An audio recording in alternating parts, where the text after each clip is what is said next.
te fai o pesenga mo vivi ya la langa numa ia se oe elea o te tua e tu sama oe e mamalu e paia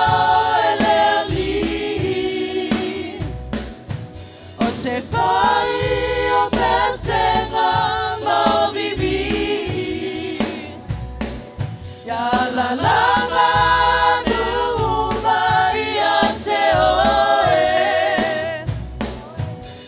elea o te tua tu sama oe o te via oe no ali awa o oe o le tupu sili sili ia whaane neina mavia oe e lea I lava se isi uana o oe o te via oe lo ali awa o oe o le tupu sili sili ia whane neina mavia oe e lea I lava se isi uana o oe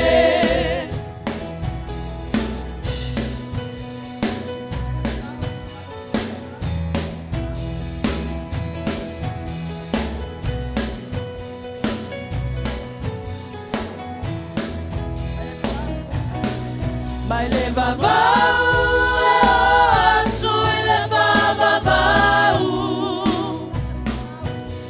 o lovi ngai e tu mau awa e sili sili e se lava oe le atua Israelu uana oe mai le babau e atu le babau o lovi ngai atu mau awa e sili sili e se lava oe o le atua Israelu uana oe o te via oe lo ali awa o oe o le tupu sili sili ia whane neina mavia oe e lea I lava se isi uana oe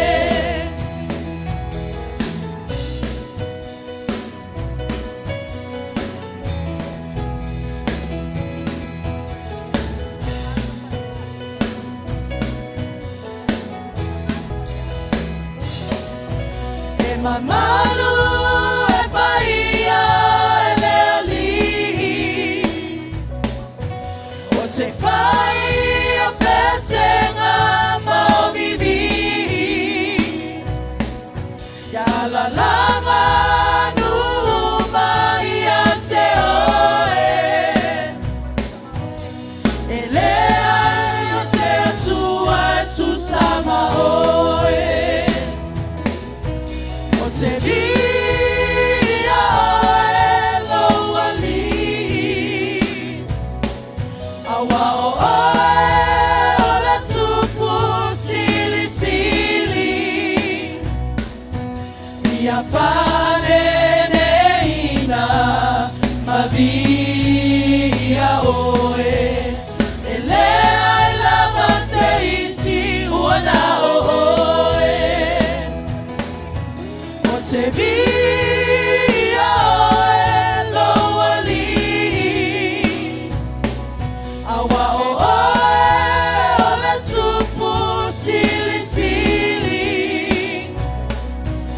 Yafane neina mavia oe ele la maseisi uana oe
God is good. All the time. God is good. All the time. All the time. God is good. Amen. Amen.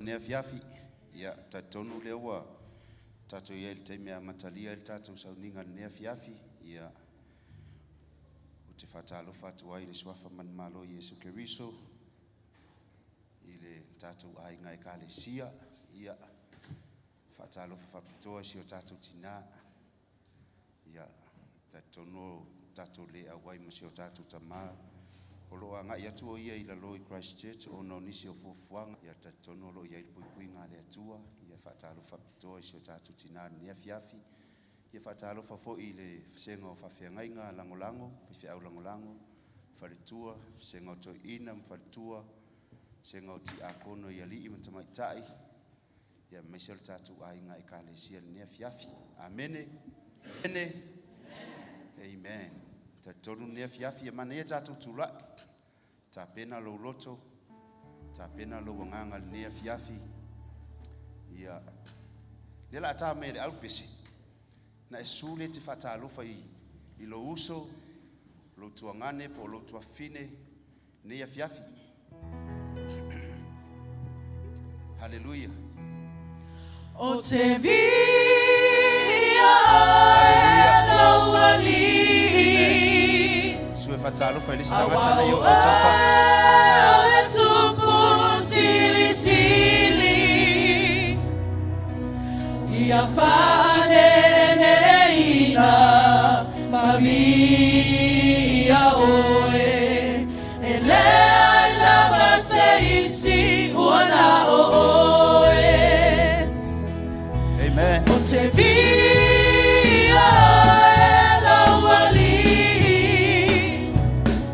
Awa oe ole tupu sili sili Ia fane neina Maria oe Elea lava seisi Uana oe Ia fane neina Maria oe Elea lava seisi Uana oe Ia fane neina Maria oe Elea lava seisi Uana oe Amen. Hallelujah. Ya, tulai mai pel ne fiafi. Tonu le ala amatalia tatu Sauniga ne fiafi. Mele salamo se laulo fitu fai pumomoa. A fai ele atina Jehova le fali. E ngalu lu e fua I la tou e o e ati ai. A fai ele leo leo ina Jehova le ai. E mata la fua e la tou te leo leo. Amene. Tatonu au noa le atua ma le tatou tapu ainga nea fiafi. Tatou te whaia fua. Amene. Tatou te mo umia le anganga o le atua le nea fiafi. Ta pena lo loto. Ta pena lo wanganga. O amena tutupu le neva yaso. Ma fau oi le atua. Le upo le apostolo Paulo. Whaangalo I mea o tuana.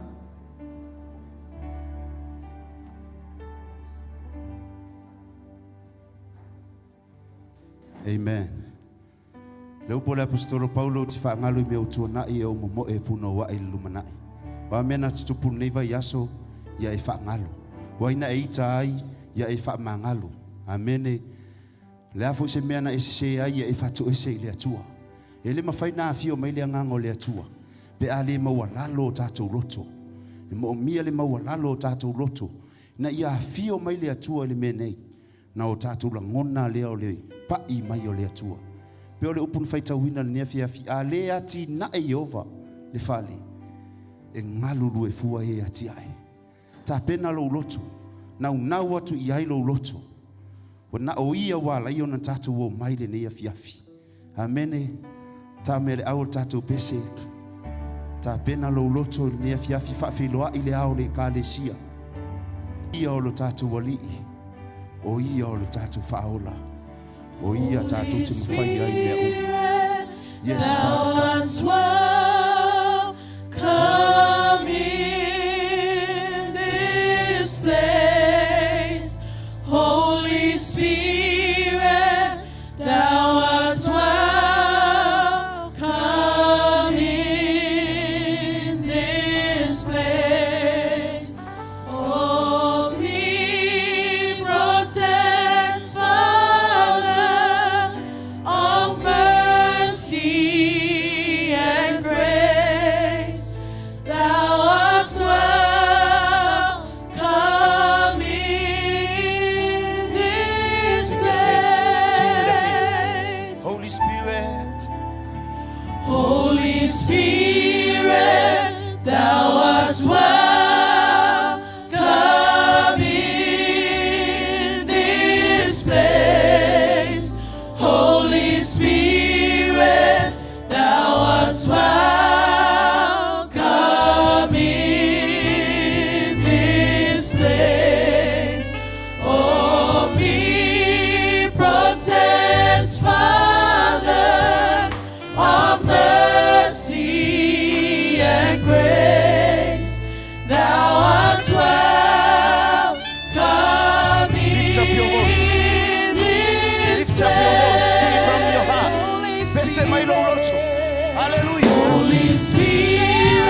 Hallelujah. Welcome you, Daddy. We need you, Lord. It is not by might nor by place with your anointing. Yes, God.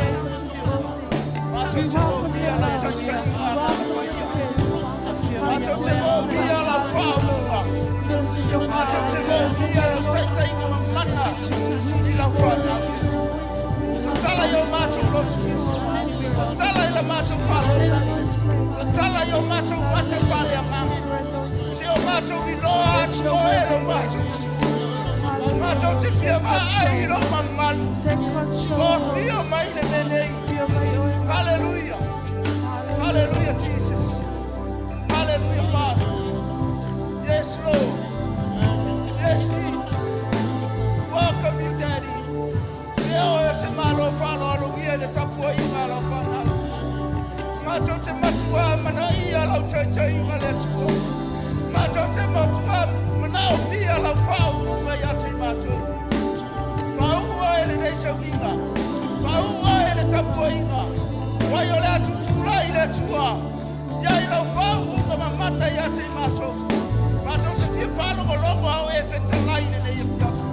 Hallelujah. Welcome you, Daddy.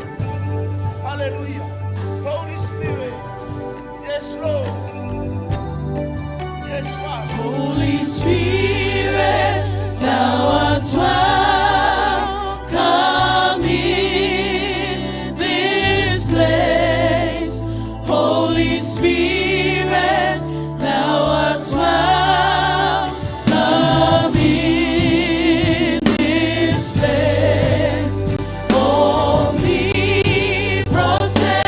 Father of mercy and grace, thou art welcome in this place. Holy Spirit, thou art welcome in this place. Holy Spirit, thou art welcome in this place. Omnipotent Father of mercy and grace, thou art welcome in this place. Hallelujah. Hallelujah, Jesus. Hallelujah, Jesus. Hallelujah. Welcome, Holy Spirit. Hallelujah. Hallelujah. Tapena lo faftai ne ya fiafi. O lea ua fio mai le nganga pa i o le tua i le fiafi ne. O lea ua lo tolo toi o i e totonu le mea nei. Le maotale nei. O lea ua lo tolo toi i le nganga pa i o lea sa tātou wala au i le nganga pa i le nei ya fiafi. Sauni lai fai lau faftai i le tua.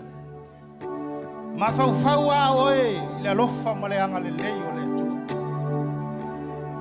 Tele o tangata. Se ilonga o se me te lea o na whawhitaila ia i le tua. E te iloa oe o se me titina e ala ma iei whamanuianga o le tua e tutonu o lau ai. Whamei tala le tuspa ia. Ia whawhitaia le tua le tama. Lo tātou ali o Iesu ke wiso. O leo a whamanuia mai ai te tātou. I mea umalawa e manuia ai. Hallelujah. Ea, ele whamanuia le tua ia te o e malo ainga. Whaftaifo i le tua. Tā whai ua o le soifua o rau tausanga i le toru sifuru, whasifuru, lima sifuru. Se i o lava i le walu sifuru. O, vi ia le tua. Nei vai tau. Tele o tupulanga ua whailangi I wholaunga. Ai sea. Tele le ola mātatau I le tua. Ai whawhetai le tua le awa noa ua e susuma iai le nei afiafi. Le malosi ua watu ia te oe te suma iai le afiafi nei. Tonu mo wha maoni. Le wha malo longa le tua. O te tautala au. Te len teimi na ui ai fo iau ia. Ai whawhetai le tua le ua tau sisira. Mai ua whai ono tula ai atu nei afiafi. Fo I le vi inga I le tua. Ta pena lau whawhetai le tua I le nei afiafi. Te ro le alofa o le tua. E alofa lava o ia. E tu mau alo na alofa. You're so good. E le lei lava o ia. God, you're so good. Pese atuai lo wanganga e nei afiafi. Pese atuai lo lota le nei afiafi. Wai le lei lava o ia ia atuai.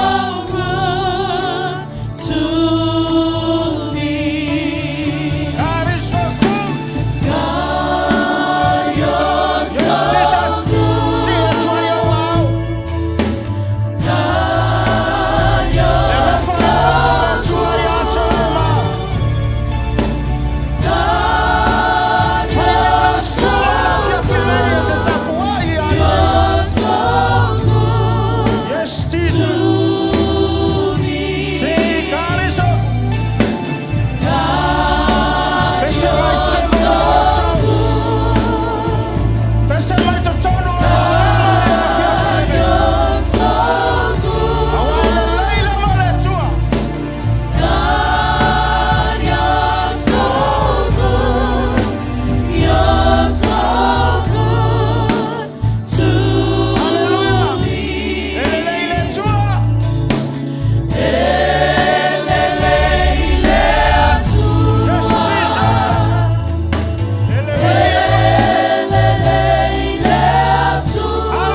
Hallelujah, Jesus. Ame chere fatalo faisi. Se au yo tafa. Fai ele lei ale tua. Fai sa tala. Ese malele lei ole au fai pese. Ya. Ese au le lei ole dei au fai pese. Matango fia le so na ei. Ia le. Hallelujah. Hallelujah. Hallelujah, Jesus. Ya. Sauni fai sa siva ile atua ile dei fia. Te lo. Te lo siva ya ule te tu watu ngai. Ole te siva oi lu mole tu. Fai le si o so e kwa. Awe ke fa la ve mai ke. Ole la o wa te siva mo vi ile tu. Te lo e siva ma e fia ma e ata. Ese mata ngo fia. Ele ia ma se fia se tangata ai fa u. E siva nei tu sabe le fie pese ai ata masi esse le mata mo fie le fie tim tato pese hallelujah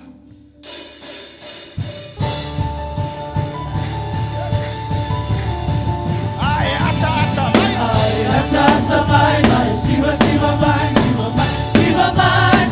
siva mai due o vai lu siva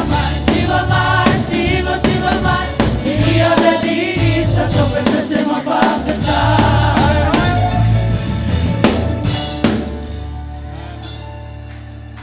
so le sila ngale sala ka ule ata ai le ata ngai ya ka vai kwa nai ka fai ka ka ya so ngai fa fe ngai ka ma so cho ina aka mai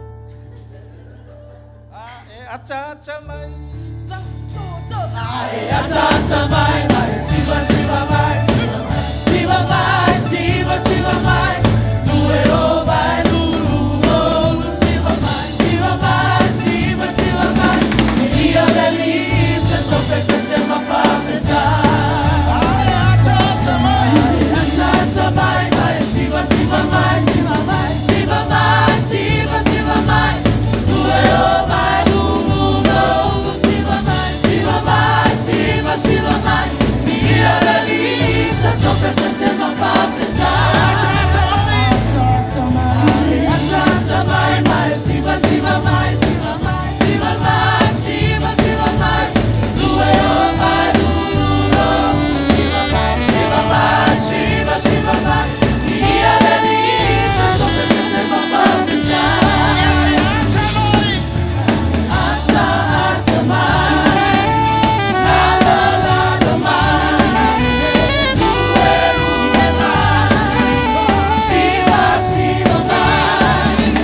io le lite, toppe che sembra fa pensare. Ata mai, la mai, due mai, siva mai, io le lite, toppe che sembra fa pensare. Ata mai, la mai, due mai, siva mai, io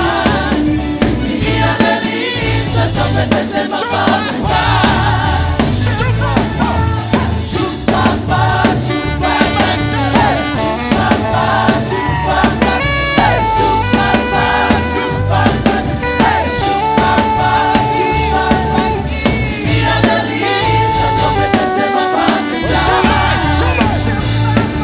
fa pensare.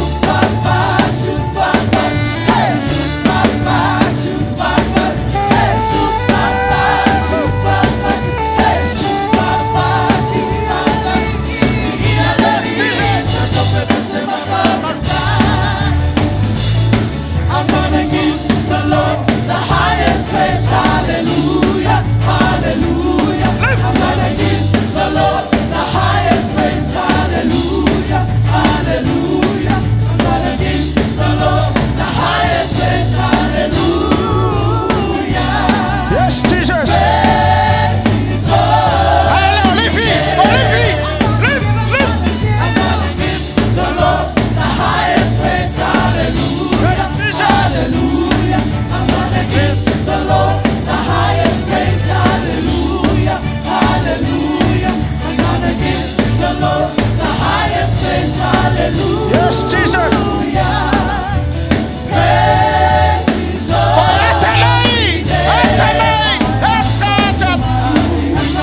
tamale le fiafi. Wa macho sisiva. Wa macho pepese ma macho vivi. La ngona yo macho tangata. Le oli ma le fia ila o fio. Le ala na ro macho sisiva le ne ya fiafi. Hallelujah. Hallelujah, Jesus. Saundi fala ile tua ile ne ya fiafi. Hallelujah. Yes, Jesus.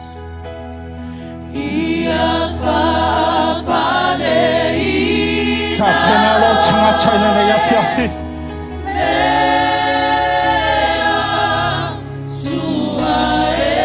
Yes, Lord.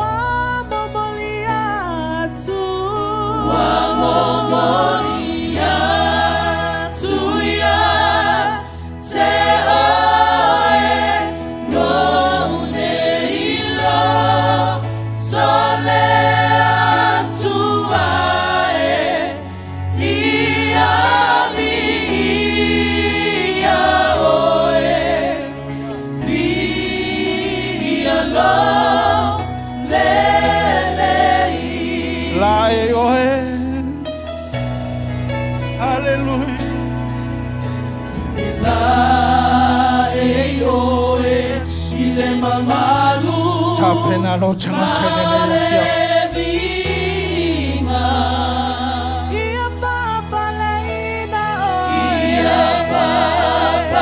Yes, Jesus.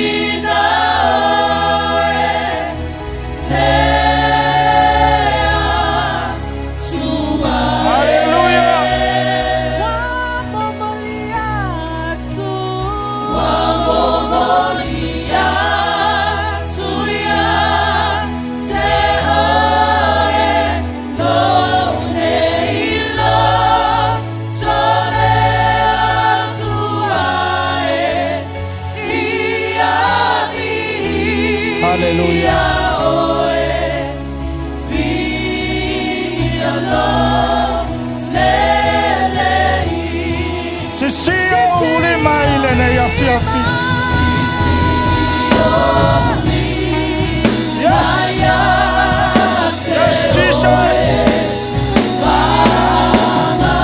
Hallelujah. Yes, Jesus.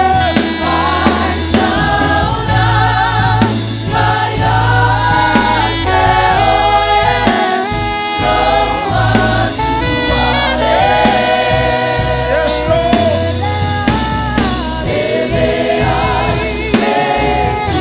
Yes, Jesus. Elisha tasia tu samala wopio. Elisha tasia tu samala.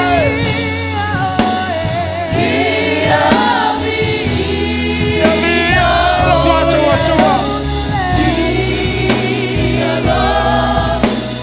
Sing one more time.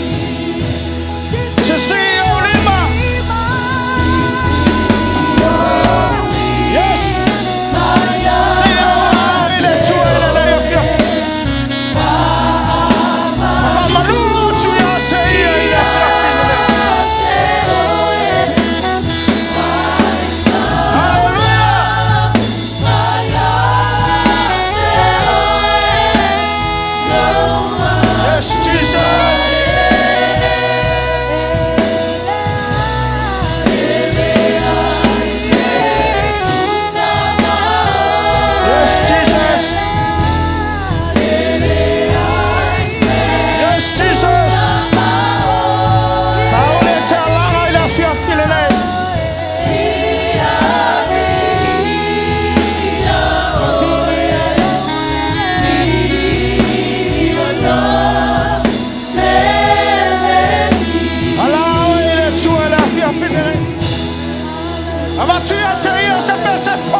Sauiacho elevinga.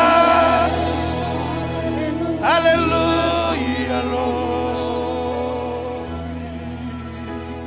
Hallelujah, Lord. Hallelujah. Epaiao, Emamalu lavala wafio. Oye ole alefa male omeka. Oye ole amachanga male ngachanga.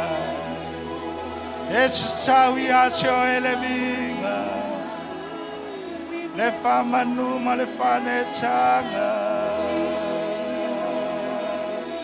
Hallelujah.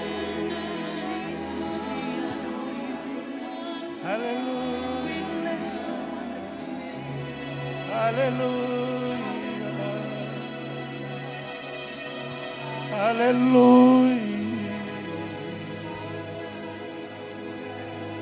Hallelujah. Yes, Jesus, Father. Hallelujah.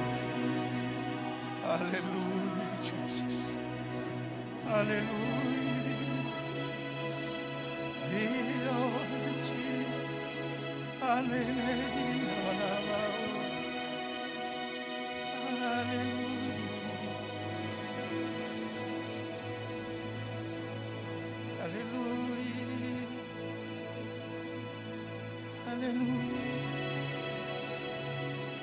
Yes, Jesus.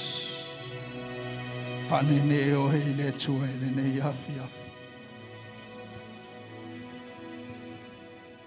Hallelujah, Jesus. Hallelujah, Lord. Hallelujah, Jesus. Yes, Jesus.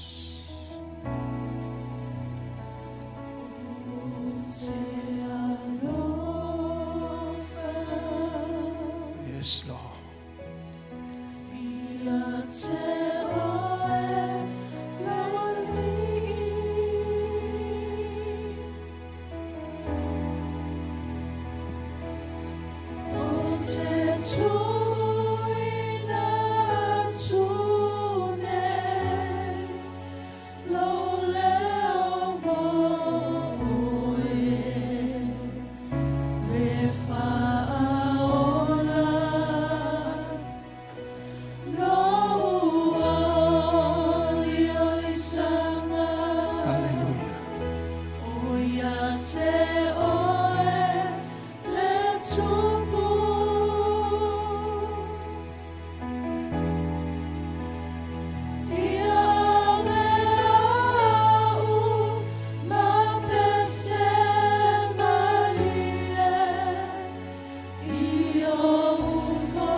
Hallelujah, Jesus. Yes, Jesus. Yes, Jesus. Yes, Lord.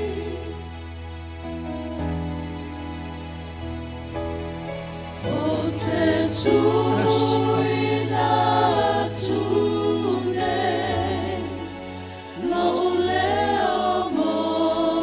hallelujah.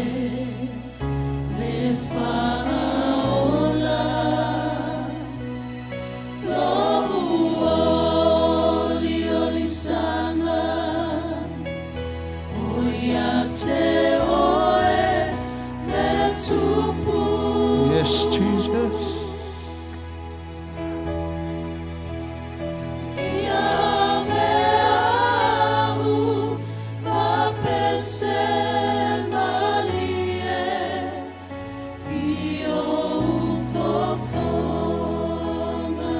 Hallelujah, Jesus.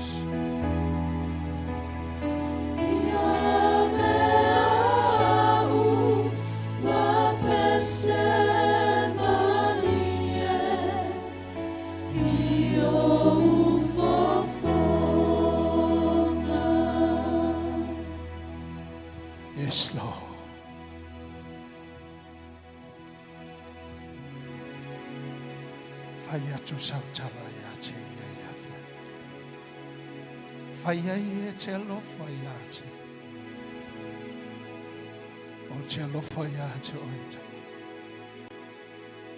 Wa o e na e mwa ya lo fa mai ya che ma che.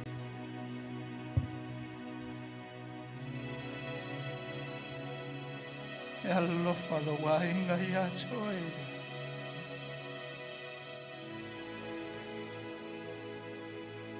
Ma cho te halo lo fa ya che o e cha mai.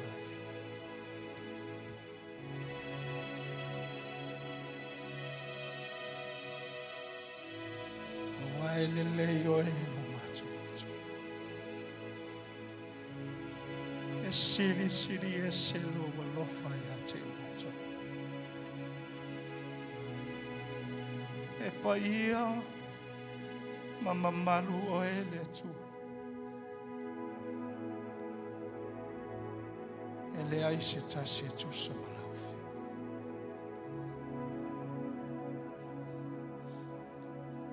O le tua oe o le langi. O le tua oe o le lalo langi. Ma lalo ifo le nei lalo langi. Wa ifo tawa e le lau whanau i le afi afi le nei. Wa macho wa mai i le afi afi le nei tau. Macho te whanau manu i lau fi. Hallelujah, Jesus. Wow, we lava o le alefa ma le omeka. O e lava o le amatanga ma le ngātanga. O le alofa fua lava. Te le ngeselo to sa, te le vave lo alofa ya te macho. O le tua whamalolo.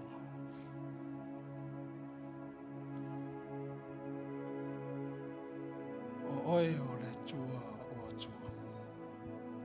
Le i lava se tasi e tusa malaufi. Hallelujah, Jesus. Fasi fola whanau i le afiafi ne. Macho mai macho te alanga mavivi i laufi. A wai te tau lava maono mea ia te oe le viinga. Te tau ia te oe le whamanu ma le whaneta.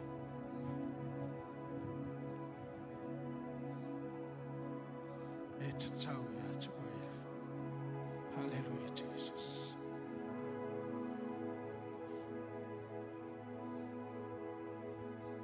Hallelujah, Jesus.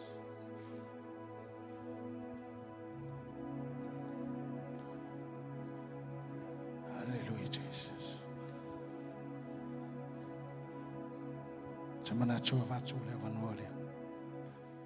Sina minu te lava se tasi.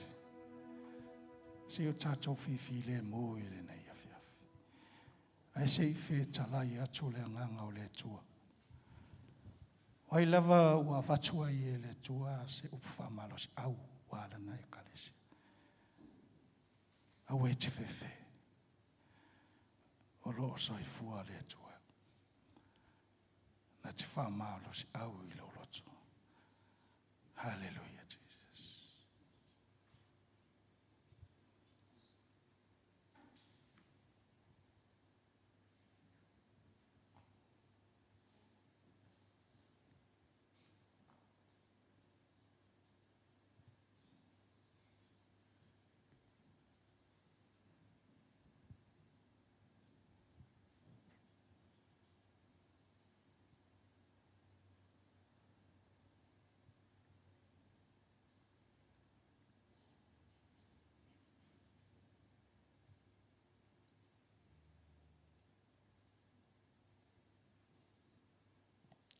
Hallelujah.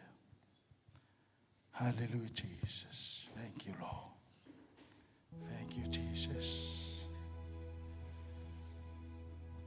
O mātou I fwile nei a whiawhi ta mā. Tasi ai matoe ina e luas fo marfa ma me ola e fa. I luma o no fo ali I tamai le afiafi. Macho fa pe atu. E pa ia lava oe lo macho atua. E pa ia oe lo macho ole. E te tau mo no mea ia te oe lava le vinga. Yes, Lord. Au macho tuai ma macho wala au ia te oe. Ile ne yafi yafi. Yes, Jesus. Hallelujah, Jesus. Thank you, Lord. Thank you, Father. Taino fa tasima ile ne yafi yafi te macho. Fa tasima ile fa na yafi yafi. Yes, Jesus.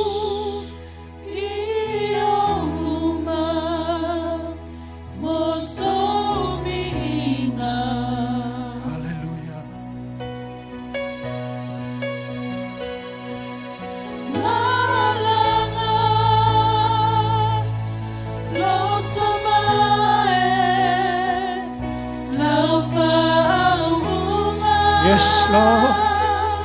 Hallelujah.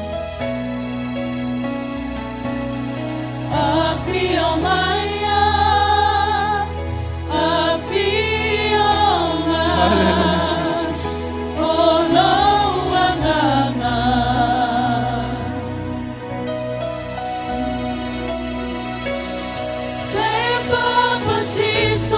Yes, Lord. Hallelujah.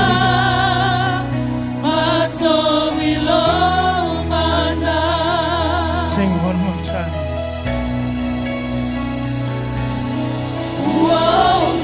Wala watu malanga falo alo. Paila wana tata tutula ima. Hallelujah. Yes, Jesus.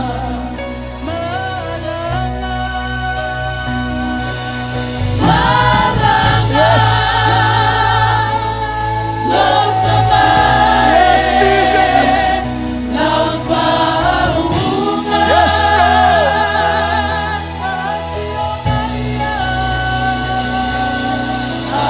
Hallelujah. Yes, Lord. Yes. Hallelujah.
Hallelujah. Yes, Jesus. Ya yo fonga ile tua mai pati atu ya te ia. Mai pape atu ila watua e moni e pa ia oe. E pa ia oe, e pa ia oe, e pa ia oe le li le tu. Oe o le tua pa ia, o le tua mamana, o le tua mamana. Oe leo le tua mātou te avatu iai le tapua inga. Mātou te whape atu, ma le te elo mātou loto. Le tua wana oe te tau iai le wha manu, o le whanetanga, o le o le poto, ma le tamawa inga, o le mana ma le malos. Oe le te tau iai le vi inga, ma le tapua inga. Mātou whape atu, ia vi ia oe, ia wha manu ina oe. Ia whanene ina oe lo mātou watu. Ele ai lava setas. Wana oe o lea tua moni mātou te tāpua iai. O oe lea sa mātou wha manu ma vi ia le neia fiafi. E ka le sia o iai pe le mamalu o lea tua le neia fiafi. Au e te alu ese mai ai. Ia wha penana e tepa atu i lau wha tua. Ma e tau mawhai atu e wha penana e wawai atu ia te ia. Ia e langona ma e talia i lau loto. O le taimi nei lo a tātou te talo mo le mamalu. O le mena wha iloa mai e lana au na apostolo. Ia e talia i lau loto ma e penana e alanga atu ia te ia i lau whatua tua. Ma e whai lea tua e te fia maua e te fia o iai. Ma e nau iai na i o mailo na mamalu lea na fola ina. O mea na ia whai loa e wha penana na fia mai ai o ia lea i le lalolangi le nei. Se ia whai loa i tangata le matautia o lea tua lea te au na iai. Hallelujah, fesota i atu o ia te ia. Le aval noa lea te wha penana e te talo ai loa. Lea lava le ngangana e wha penana whai ngofia ia te oe. O lo aval noa le te talo atu ia te ia.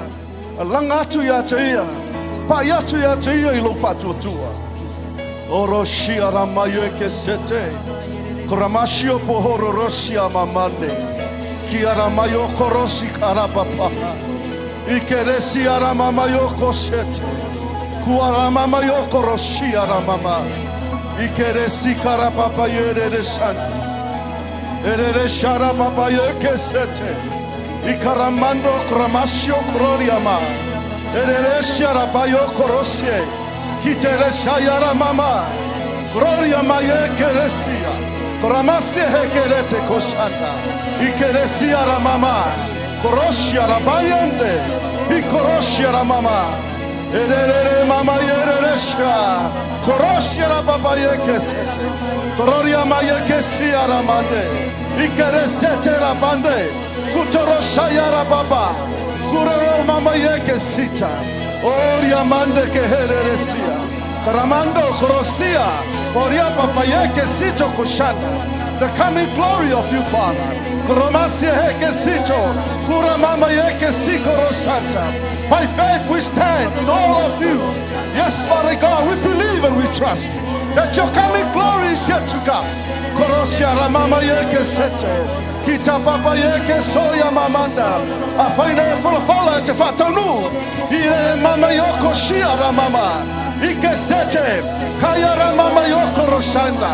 Kitele sayarama. Kororosia ramama. Kitele shanda. Ire mayoko shia. Yes, Jesus. Yavava aile lo langi nei. Ile matau chia o chama. Ele lo malu nei fai lo. E te whai ai suinga te tele. Mai wha penana whai loa i tangata. Na matau tia o e tama. E ala i lo mamalu ne whai loa. Yes, Father, we believe and we trust you. We have faith in you, Lord, that you are going to fulfill what you already revealed to your servant. Karamaye kesito. Kayarama mayoko shanta. Kerere sharama. Gloria mama yoko shia. Kitere setere mama. Kororosia baba, ikere setere baba, ere mamando, kere sikoro santa. Oh yes, Jesus. Oh yes, Father God. Yeah, fire fatanuila. Oh yes, Father. Thank you, Jesus. Mamalu,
Hallelujah.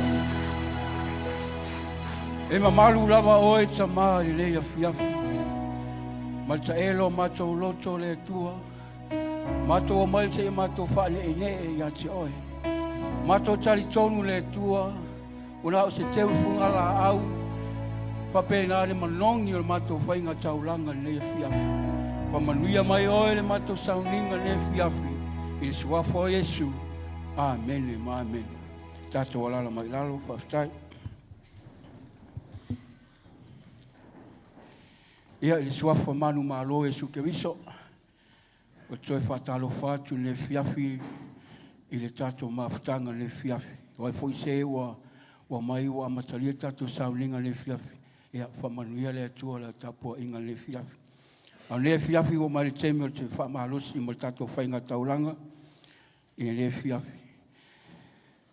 O maua se whamalosi mai tusi o whai la unga i le matau po tolu a rono whai upo e ono. Whai la unga i le matau po tolu a rono whai upo e ono e whapea. Ona po e sa ili ai.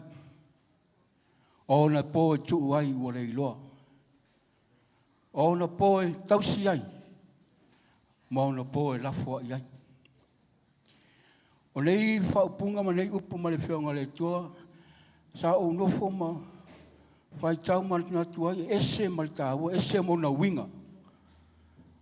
Wa tato tai ma natu i le vai taimi a whato a tato urufale mai le nei atunu. Ia ua loa msila fia. Ese whaasino manga. Ese a wana tato ui tato wa mai ai. Sa tato sa ili i mea e maua e manuia o tatou ainga. O lisi sa whamanuia i lunga o a onga. Maua le manoa e mai a onga i nei, maua o luma nai. Lisi no mai o ngā luenga tonu o whatoanga, whaawai teimi. O lisi whoi no mai, ia, o lisi o tatou o ankos ma anti na momo mai. Ia, tu sa o ia a wala ia na mafu ai na tatou o mai ni usele nei. Ai whai mai le se mau o whamanatua, whamau tua le fiafi. Aua le ingata lau sa ilinga. Aua le ingata lau sa ilinga. Tu sao a tatu toi manatu temi o aso tuana. E le whai ngofie. Tatu wa mai le tau sue ngā luenga. Tau sue whale tatu te nofuai. Mai le nofo i whale amataina o tatu wa ainga. A nei a fiafi mai nei o wa aitu iai. O tele suinga o tatou maua. O manuia o tatou whanau. Manuia a onga. Si tia o tatou tūranga i ngā luenga. I lau pisinisi o atinai. Ona o lea. O lea lofa lea o lea tua. O taitaina mai tatou le fiafi. Ia na se whaamarosi na le fiafi. Whamanuia le tua lau whainga taulanga le fiafi. Whai mal whaamauni. Whai mal loiloa. Whamanuia le tua mai ati oe le fiafi. Ia mal se au. Me se hoi tia kono, ne ria, ia e oi o mātou.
Oe lava o le tua, si ese lava oe. Oe lava o le tua, ma lo vau o lava le whau. Mato whaalongo la upu ne fiafi le tua, mato te fia whai manuia i ati oe. E anga lei mai whamanuia le whai ngā taulanga lau whanau e le fiafi le tua. Fia lava se awala le tua, wahala mai ei le se leli no mato utama. O mato e fo i atu le tua. Le ia tumu ai le fale o oe lo mātou tama. Mātou wala au le ie whamanuia e o tau lia le whaanga le ie lo mātou tama. O ai fo i se wasi asi mai le lea fiafi lo mātou tama. E whamanuia le whainga tauranga le fiafi lo mātou tua. Whamanuia le ainga te akono manato ngaluenga whai. I ume uma i ate oe le lea fiafi lo mātou tama. Tō enga le Sauniga lo mātou tua. E ai lo wanga lei le ia lo mātou tua. Me se oia nganga paia, ia whaatumuina lei whale lo mātou tama. Nā le mātou taulanga le mātou talo le fiafi lo mātou tua. Ia vi ia oe mea uma mātou te whai. Ona o Yesu o mātou wole mawala au atua. Amen, amen. Hallelujah.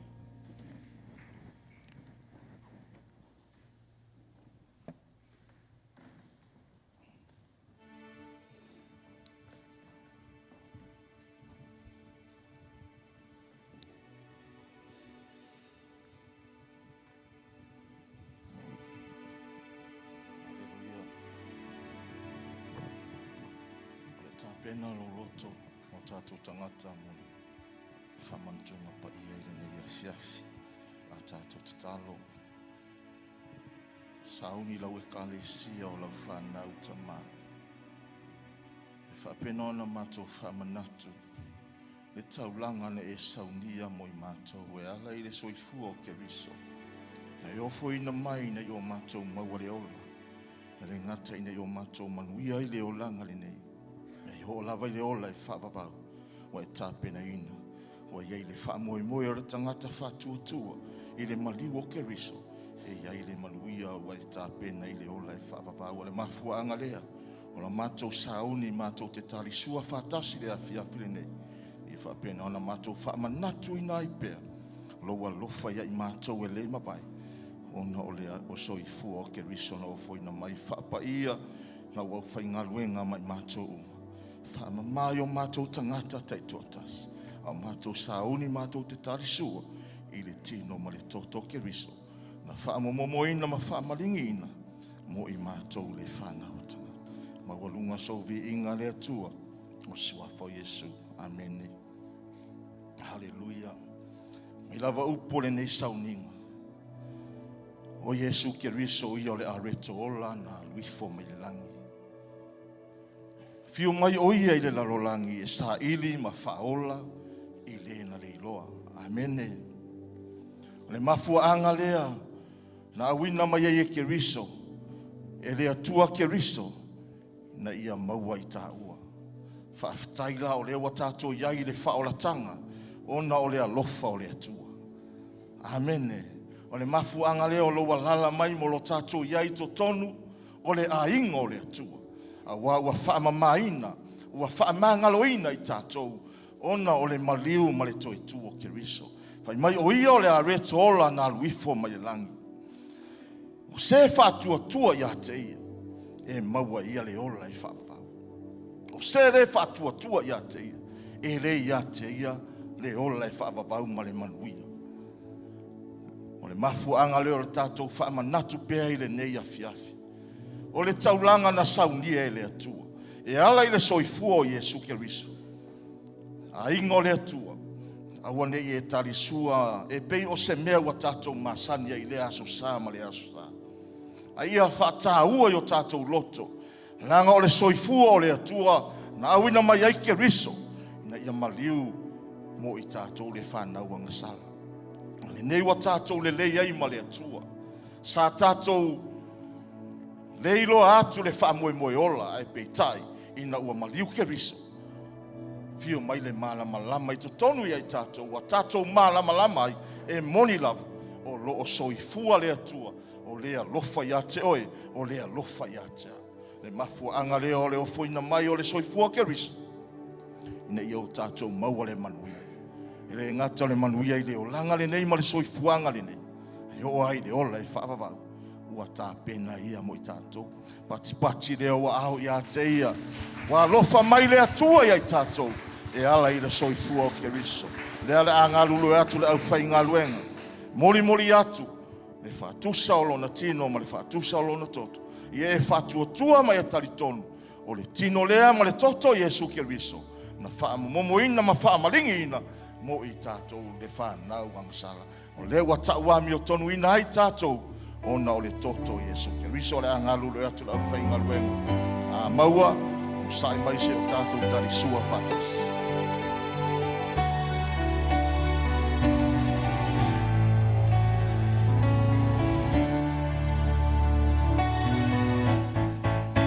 Yesu na sui tulanga ya te au. Yesu na sui tulanga ya te au. Le mana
Yesu na sui tulanga ya te au. Yesu na sui tulanga ya te au. Le mana olona lofa e fa sui ai lo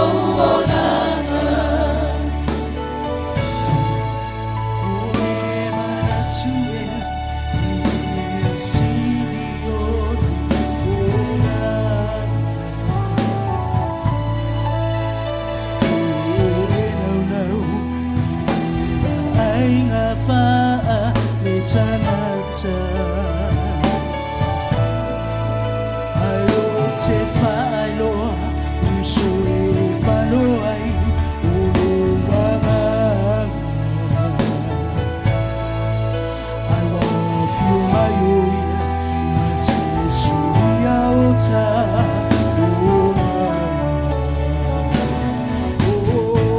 Yesu na sui Tulanga ya te amu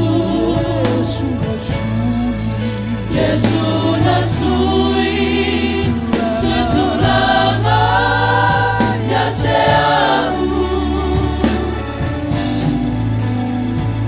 Le mana olona alofa e fa maoni wana sui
Whenga inga fōi lo toto.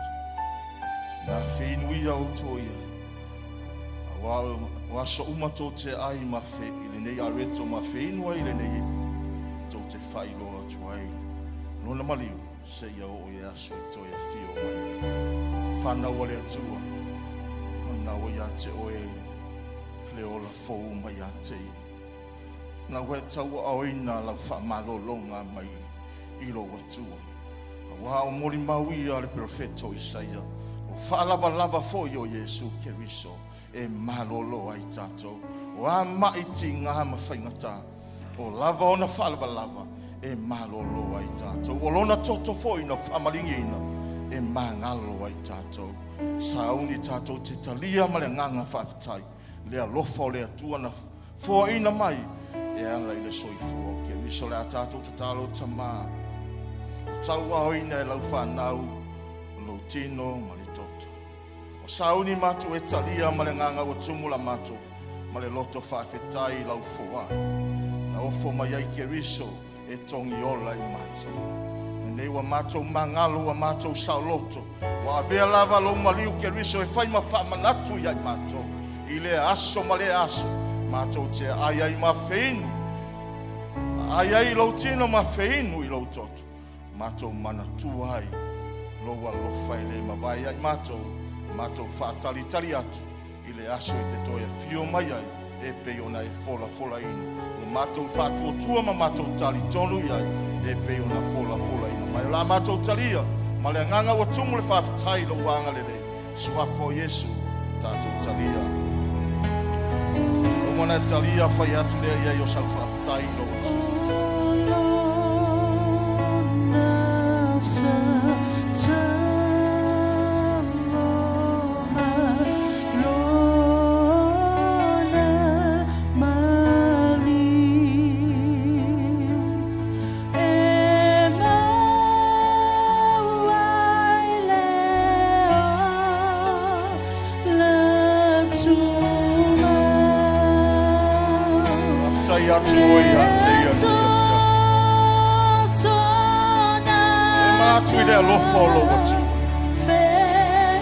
soifua o Yesu Keriso na ofoina mai. Whaftai atu o ia te ia lene ia whia.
tino ia ia ia.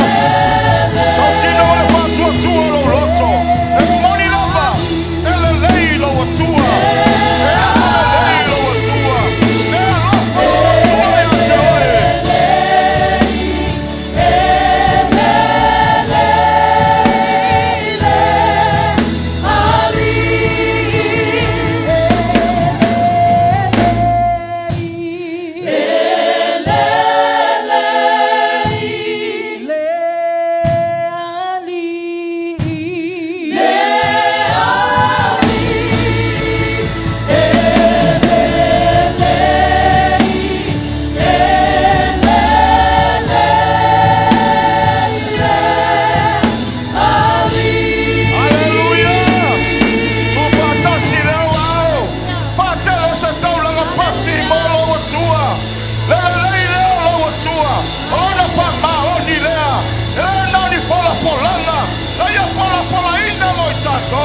Oia pola pola, oia tātou, nua na pola polanga. E wa poa ina kerisa moi tātou. E tongi ola iai tātou. Wafa mai rona soifua atotoa. Nei o tātou mangalo, nei o tātou saloto. Nei wa tātou le leia ima lo tātou atua. O na le taulanga nei a whaia. Lo taulanga le a whaina mai. Le taulanga tasia e afe. Nei wa tātou manui ai. Wa sao loto ai lau alanga. Wa sao loto lau pati pati. Wa o lau pala aui lau atua. Wa manatu mai o ia. Wa manatu le manuia e leo le malaia.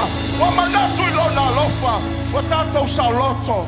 Wa ia te oela na whamalo longa. Tawami o tonuina i tātou. Wa mamai tātou wa tātou mangalo. Wa whenei tātou mai atua. O no lona lofa e ala ia Yesu Kiriso. Toi whātele leo sautaulanga pati. Whātele se pati tele molo atua. Ele lei lava o ia. E whāvabau, lava lona lofa. Wa o ia o le atua whamao. Toi tu whātase o ao. Tele se taulanga pati mo ia ne ia fiafu. Ia vi ia oelo mātou atua. La mātou pati whawhetai lea. Mātou te whawhetai ai le taulanga e tasia e afe. E Sauniga moi mātou. E nei wa mātou whamanatu ina i le afiafi le nei. Wa mātou ilo.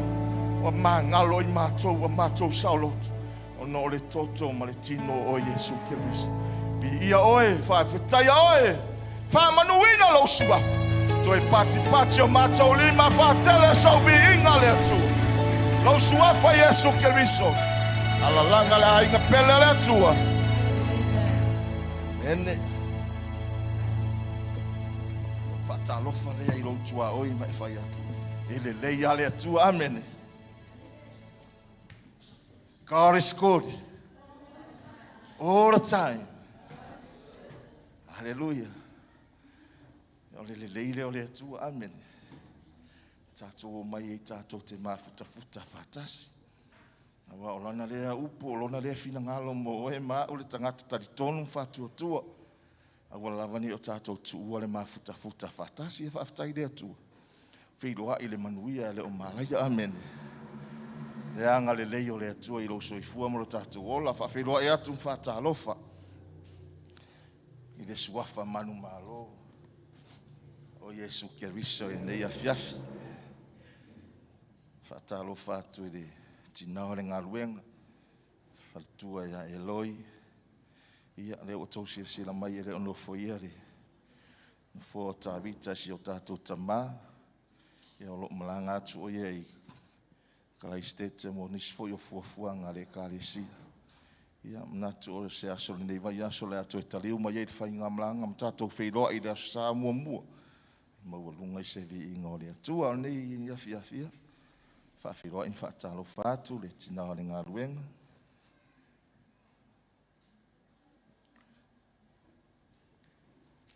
I le suafa manu malo o Yesu Kiriso e prefo in whawhiroa in whaatalo whātu i lau whai ngā ruenga pa ia le atua. Sunga i whai whiau e maise o lātou whaletua. Se ngai toi ina mo lātou whaletua i o ti a kono e ri mta mai tai. O whaletua mo lātou le i ere whangalo ina le. Whawhiroa in whaatalo whātu ta mantina mātutua o le kālesia. Awhitai lau tō tāpua inga ma lau tō talo. Ma foi ona manuia le ngaluenga le tua. Ia o whalitua matausia te mari in whailau. Ia mātou te whawhiroa in whatalo whātu le nei a whiawhia le whangaluina. Wompa anga le kālesia. Le ainga o le atua. O whapena ona mawhutafuta mai runga o. Penga te whailangi so se tafo le nei ke lope ia. Mātou te o wholo whātu in whatalo whātu le nei a whiawhia. I le sua whapele o Yesu kia. Risa mana tō le sua whalea. Tātou wheloa i ma tātou ori whātasi ai. Wai le ia se sua whaisiri sua whauma. O na o le sua whaleri o Yesu Keriso. Le sua whalo o manuia i tātou. Le sua whapena na tātou le lei ai ma le atua. Ia le sua whalava o Yesu. Ia. E wheloa i whaapitua i se ua siasi mai nei a fiafi. Tātou whaitaulanga whātasi ia. A vea lava oe whai ma whaamanuianga i le ngā ruenga ma le ainga o le atua. Ai mātou te whawhiroa in whātalo whātu nei a fiafi. E sua whapede o Yesu Keriso. Ai tātou tere i o i le upo le atua. Ia nei whaasisilanga o lo whapena ona whaailoa atu whaasisila atu mo Lotu silafia. Nei vai aso. Ia o whapena ona whaatapena mai ia le sungai whaiwhi au ia pene mo sana saunuanga whaaftai nei a whiawhiona i whaasisilanga ia. Amone mole tātou au tatalo le intercessors mo prayer warriors ia. Toi whamanatu atu tau mawhitanga i la whiawhia tae au li tu lai fitu. Whamalo losi pēr ma tātou lotu te tele. O li talo lava e whapena ona matala i le langi. Amen.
Seia. Mene toi whātere se taulanga pati ni mone atu.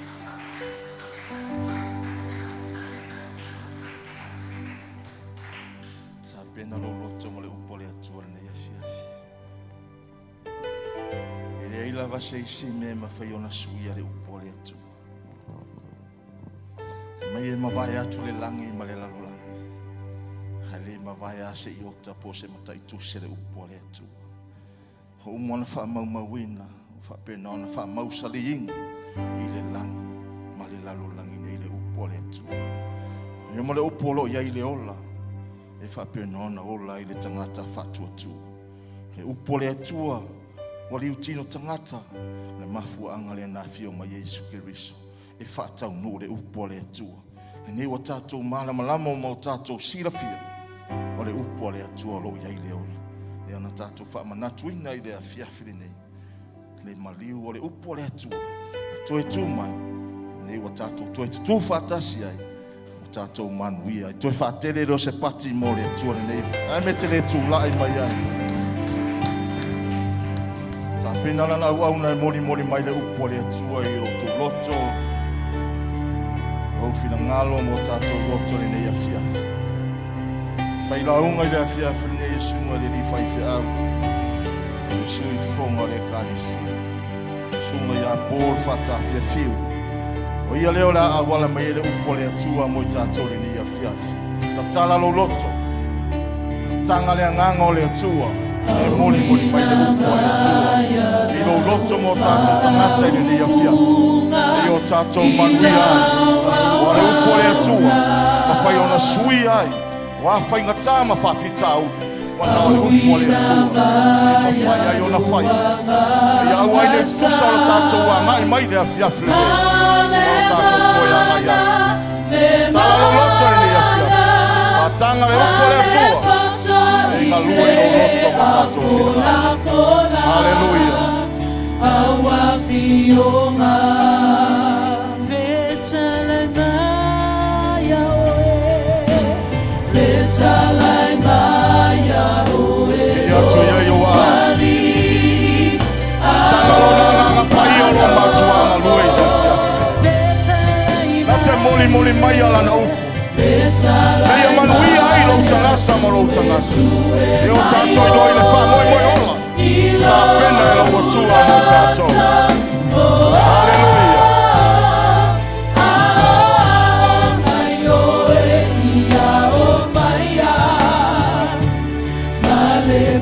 Hallelujah.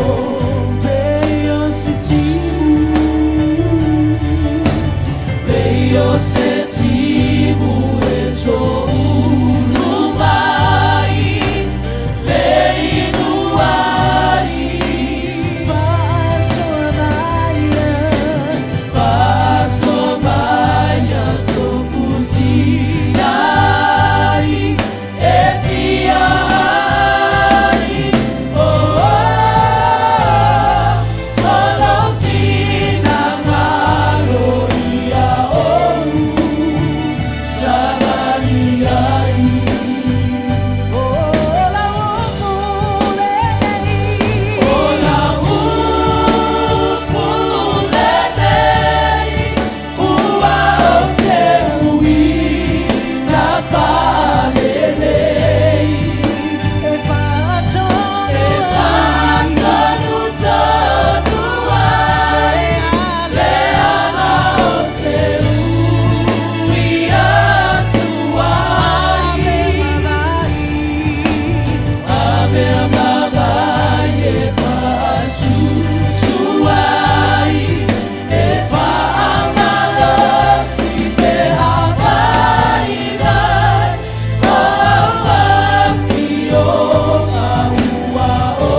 pati mo ia ele le ia pia.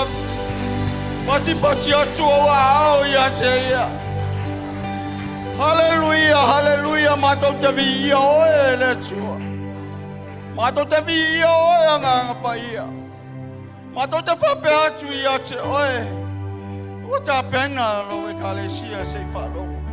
O ta pena fo ilo o tali se fola le me wa e mana o mia. Ona tuina i o mato maua tili ai le ola na e fola i.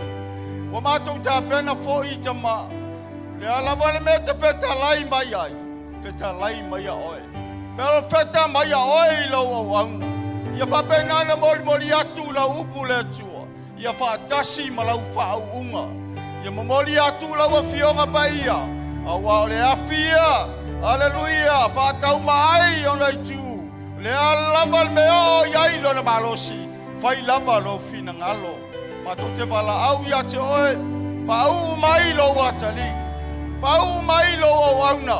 Mai lava lo tu mwai sa ia pa ia lo fio vai. Fa u le fa longa fa le nganga lo e kalesia. Sauniga i mato uma.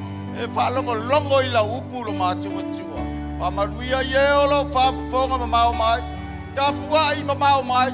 Famaduia tu ia ila to uma tama. Ia i vole ta ua ma le nga ua fiong pa ia. Ya mai ai se upe fa malo lo ai. Ma fa malo lo si ai. Ma fa lo to tele nai lo bekale sia. E au na pea ma ono sai. Ma savali li fa tonunga e te fa tonu nai mato. Ele mato te fa pea tu ai. To e va tu se pati mo ia ele le yaso. E hallelujah, thank you Lord. Ia e fa pia. Amen. Hallelujah. Ya mi ia le tua. Amen. Aole i. Ava tua se upu, pela se upu mai le ngang pa ia, me se upu mai le tua ma oi ma o mol ne yaso. Mo no fa felo ai, fa talofa. U lava ina le ono faia le no fo tavita le ne ia fiafi. Ia tatonu o lo iai pea le nganga o le tua o lo muli taa ia te e whengai o tiute ma whaiva ai mai se foi.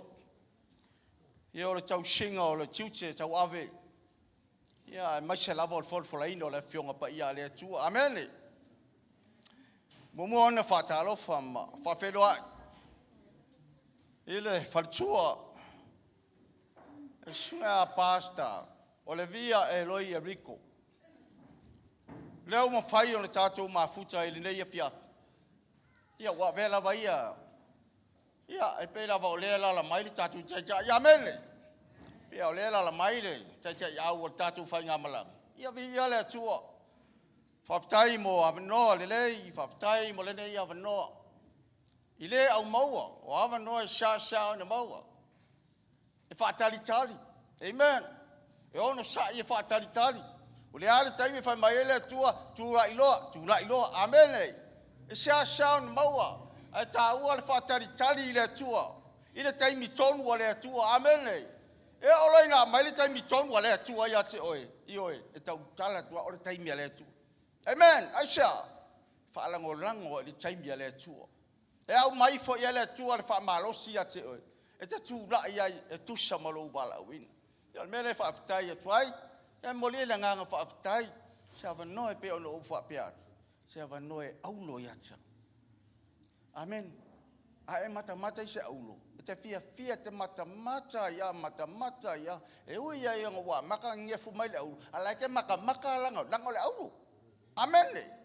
Ole upo le atua.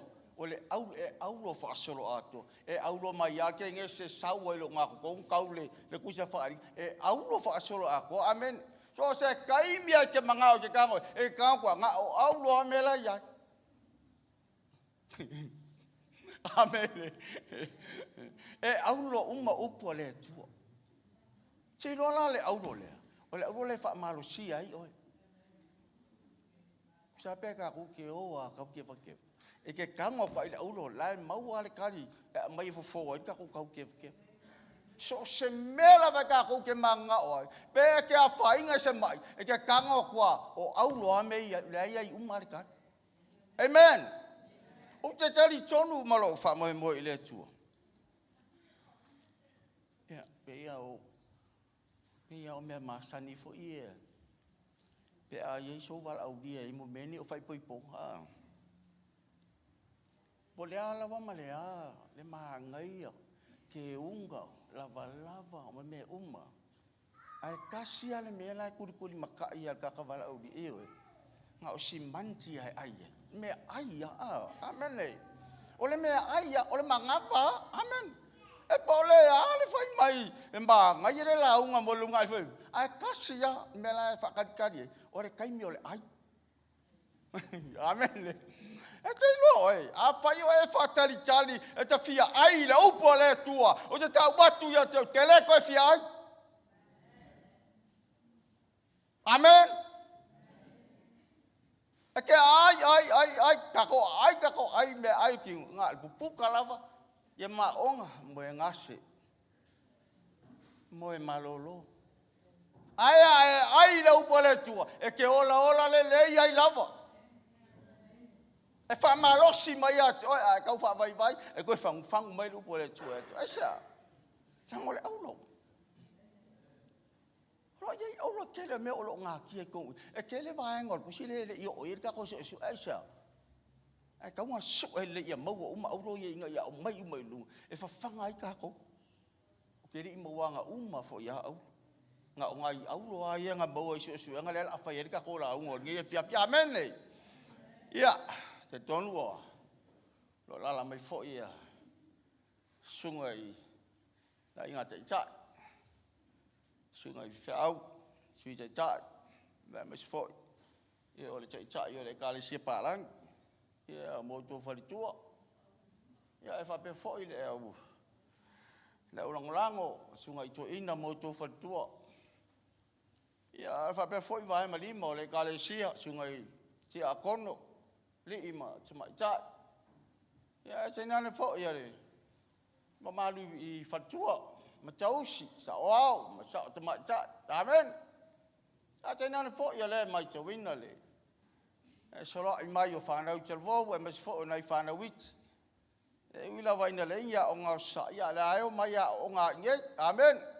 E vai ta ua ale whaalongo tamadi te matua ea. Ia wailo le lei ale mea la ai whaalongo le upo le tua. Haleluia! Ia i fwoi whamoe moe o lo o maduia fwoi. Siu tātu te itai, whainga malanga atu mo waenga fwoi, o tiu te mawhaiva. Mo te tofi ai e le kāle sia ngalue ai. Ia tātu te whoi talo i ne taunu maduia fufuanga uma. Ia toi tari umai fwoi. Ia ona toi ngā rurue whaatasi fwoi lea. Ia male sunga i su tātou te nei a whiawhi. Ia la tātou ai. Le man. Aru lawangi ia whiawhi kwa kongu wa e whia ai lava wa e whia tau mawha lava. Amen.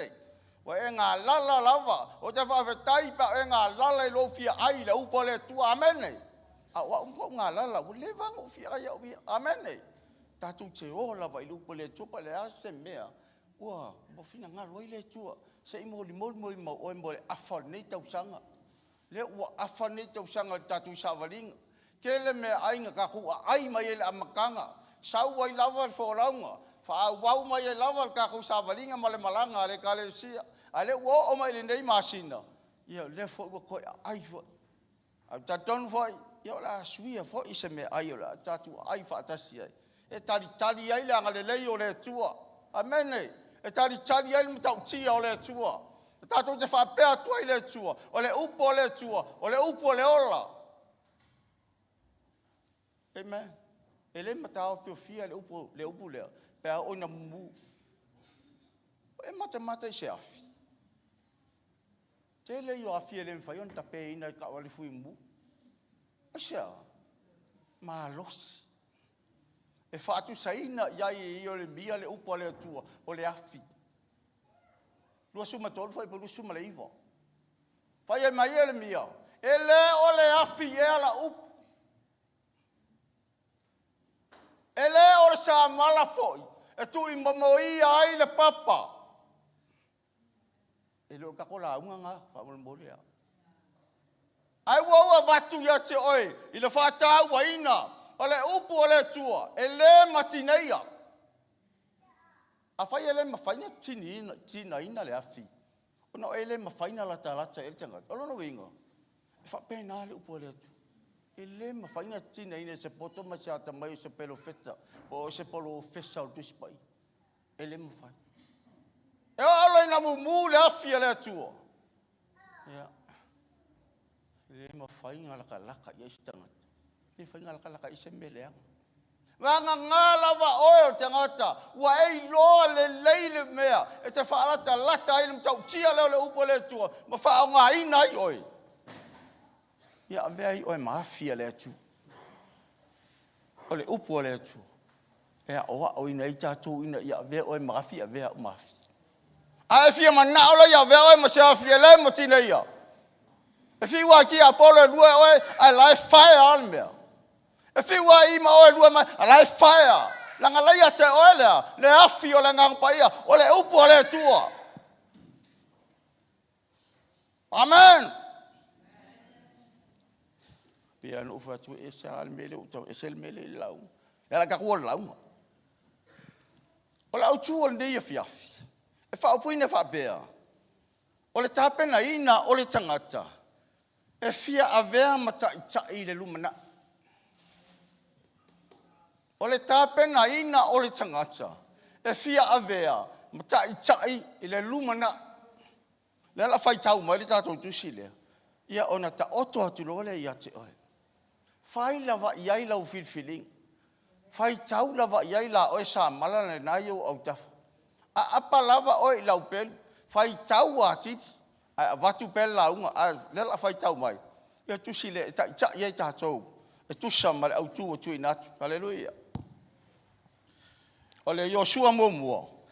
Whai upu mua. Se yo o le iwa. Ua mawai le oti o Mose le au nā le ali. Ona whetalai mai ai lea o le ali i a Joshua le atari o nuno. O le na au na i a Mose. O lo whapea mai. Ua oti Mose la au na. O le nei foi. Na e tu la i atuia. Ia sopo i atu i o ritana le nā. O oe a toa male nei nu uma. E o i le nuu ua ou foa ina atu i a te i la tō. O le whanaunga Israelu lava. O mea uma lava e solia e o tōu alofi vai. O te foa ina atu i a te o tōu.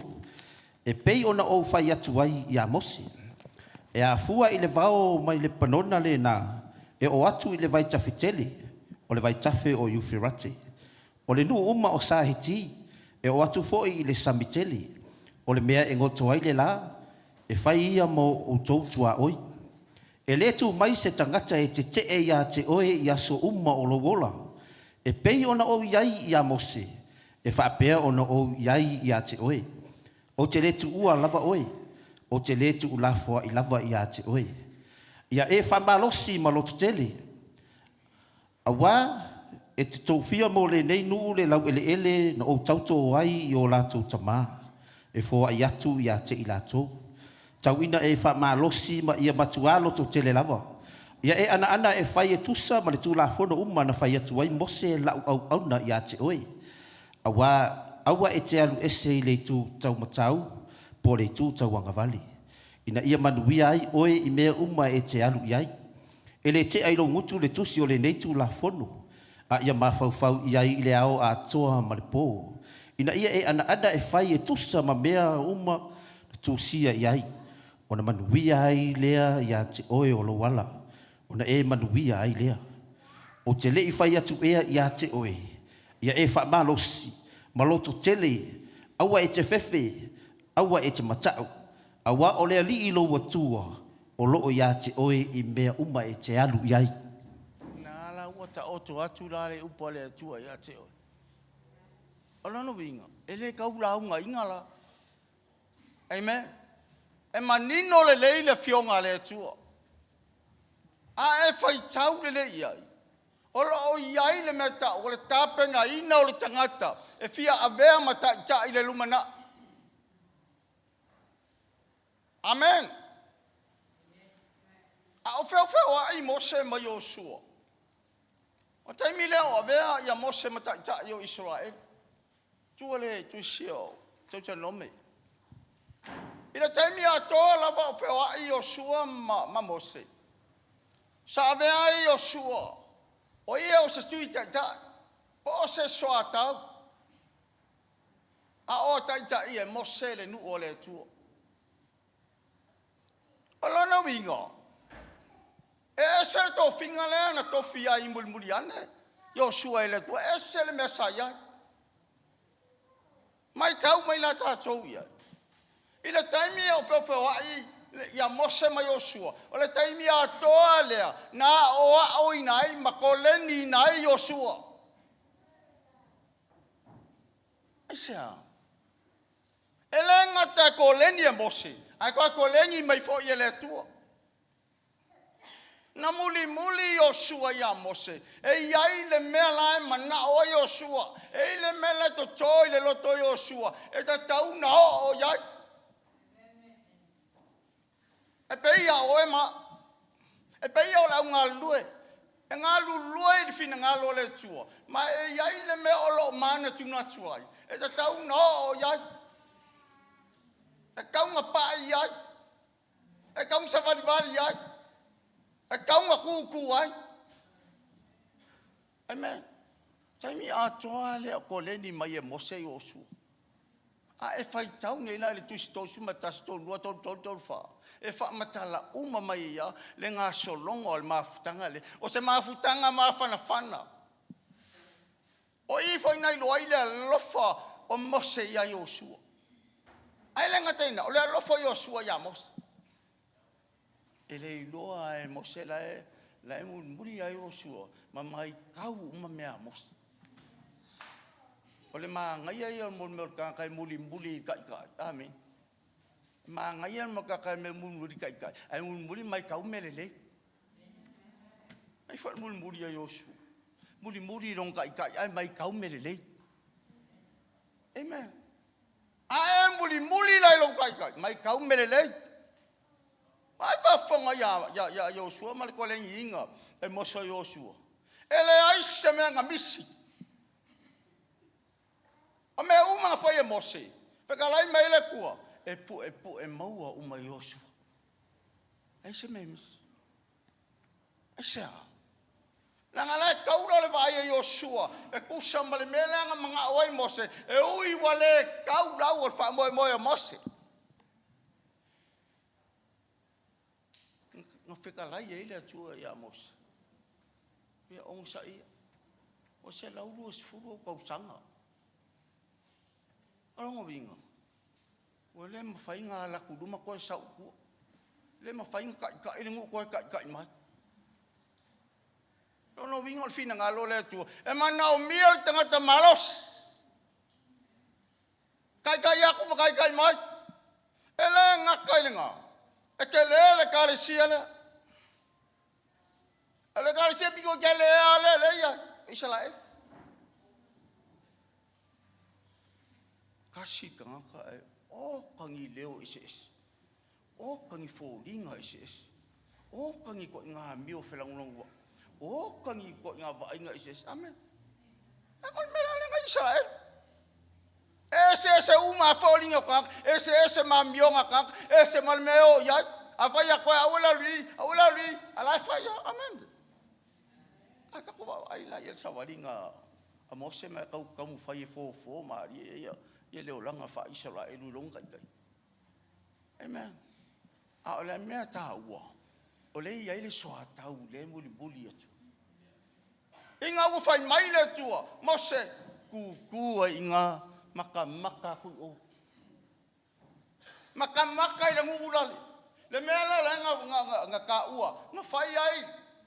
Le fuanga le kuia kaungu ia pela amo sa akoma ya ko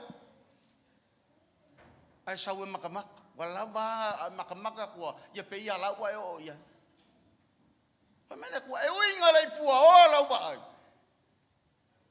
e winga le babae la maros ia e onsa kana ma mia ka maros e fa wa wa le fo la nga yo le mele nga bia kaungu e mana o mia la tangata whalongo le lei le atua. E mana mia tangata whaleanganga. Le anga o le ngā luenga whengai mos. E whaleanganga e le wharkingo. E mana o mia se tai marosi. E whalongo i le tua. manga miele kai fai alonga ia kama oso. Fa malulu. Ongi e avise inga se ka kai le kai fa longo ile ku. Amen. Afa ale nganga mena lo fa longo. E menino le ile upole tu. Amen. Ole ka ku kan ngoi Yesu ka penga mai ka ku. Amen. Dan ole ka ku ke ngalu lu fa kasi. Masa kale si fa longo ile tu. Ita mai ile tu. O me atu ina ile tu. Ka u melo ya ke oi. Ale ka fa longo ile ngoi sa. Sa fa pu wafi mai. Ala unga lupa le tsa fa pu wafi. Ai sa. La ngole me la fita ile tu. Ina ye manuia taunga. Ya ko fo lau mal manguia. Ya ofa kasi male tu. Ele mga mia le alunga ko kas. E ofa kasi la upu mga yoinga. E ka ukale le upu fa kingolo. E ka ku manguia. Fa ka le ke manguia. Fa ka lo ke fa longa ila unga se ka ko i ka ya amen. Manguia lo ka sa. Fa longo. Matalia le upo le tu. La ngol mengale mga oile tu ya Yosu. Amen. E ui lava. Ina wale tau lau fa mo mos. Amen. Ya ona uma tu so ina se lau su tau sa. Tele fo ilan tau tu. Amen. Au te fa tai fo ile tu. O le lava mo muri ta ya ita to. Ile mele ta u dispa. O le loa na wa oina mo mu.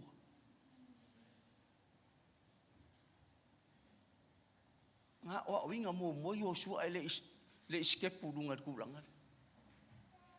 E ifa menga ke ia wa ko mekira mai Yosu is fa ko ama.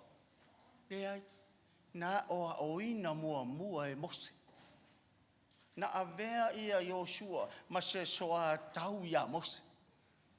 Na avea Yosu ma se sui ta ia mos. Amen.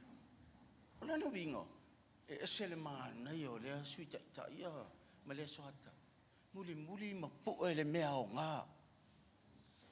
Sava vali matangata o le tue, sava vali matangata e whaale nganga, atala noa mai le upo le ola, atala noa mai le upo wha malosi ai, atala noa mai le upo e usta ai, atala noa mai le upo e lotu tele ai.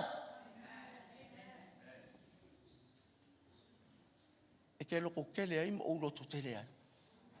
E le whaingo fie le ka kumalanga. Amen. Kele kai me luka ai nga kai far. Kele kai me o so fai mai ele fit. Ai le ma fai o sa fai mai, ma fa pe na fa mui tita ele u bole tuaisha. La nga ala unga le u bole tua. E o fa tasi male tua. Ia le tua so tatu ita. E fa fangaina ita to e nau. E fangaina tangata e nau. Fia sui ale me ai. Amana sui awawina mo. Amana sui falongo ile ustai le upo le tua. Falongo ile me o mai. Nga o fo ie Paulo lona tarifa le nga o kimo keo. Amen. Ele fa peke ia ufai fa. Nga o mai fo. Na saula ver solo ingale sa wantu spai.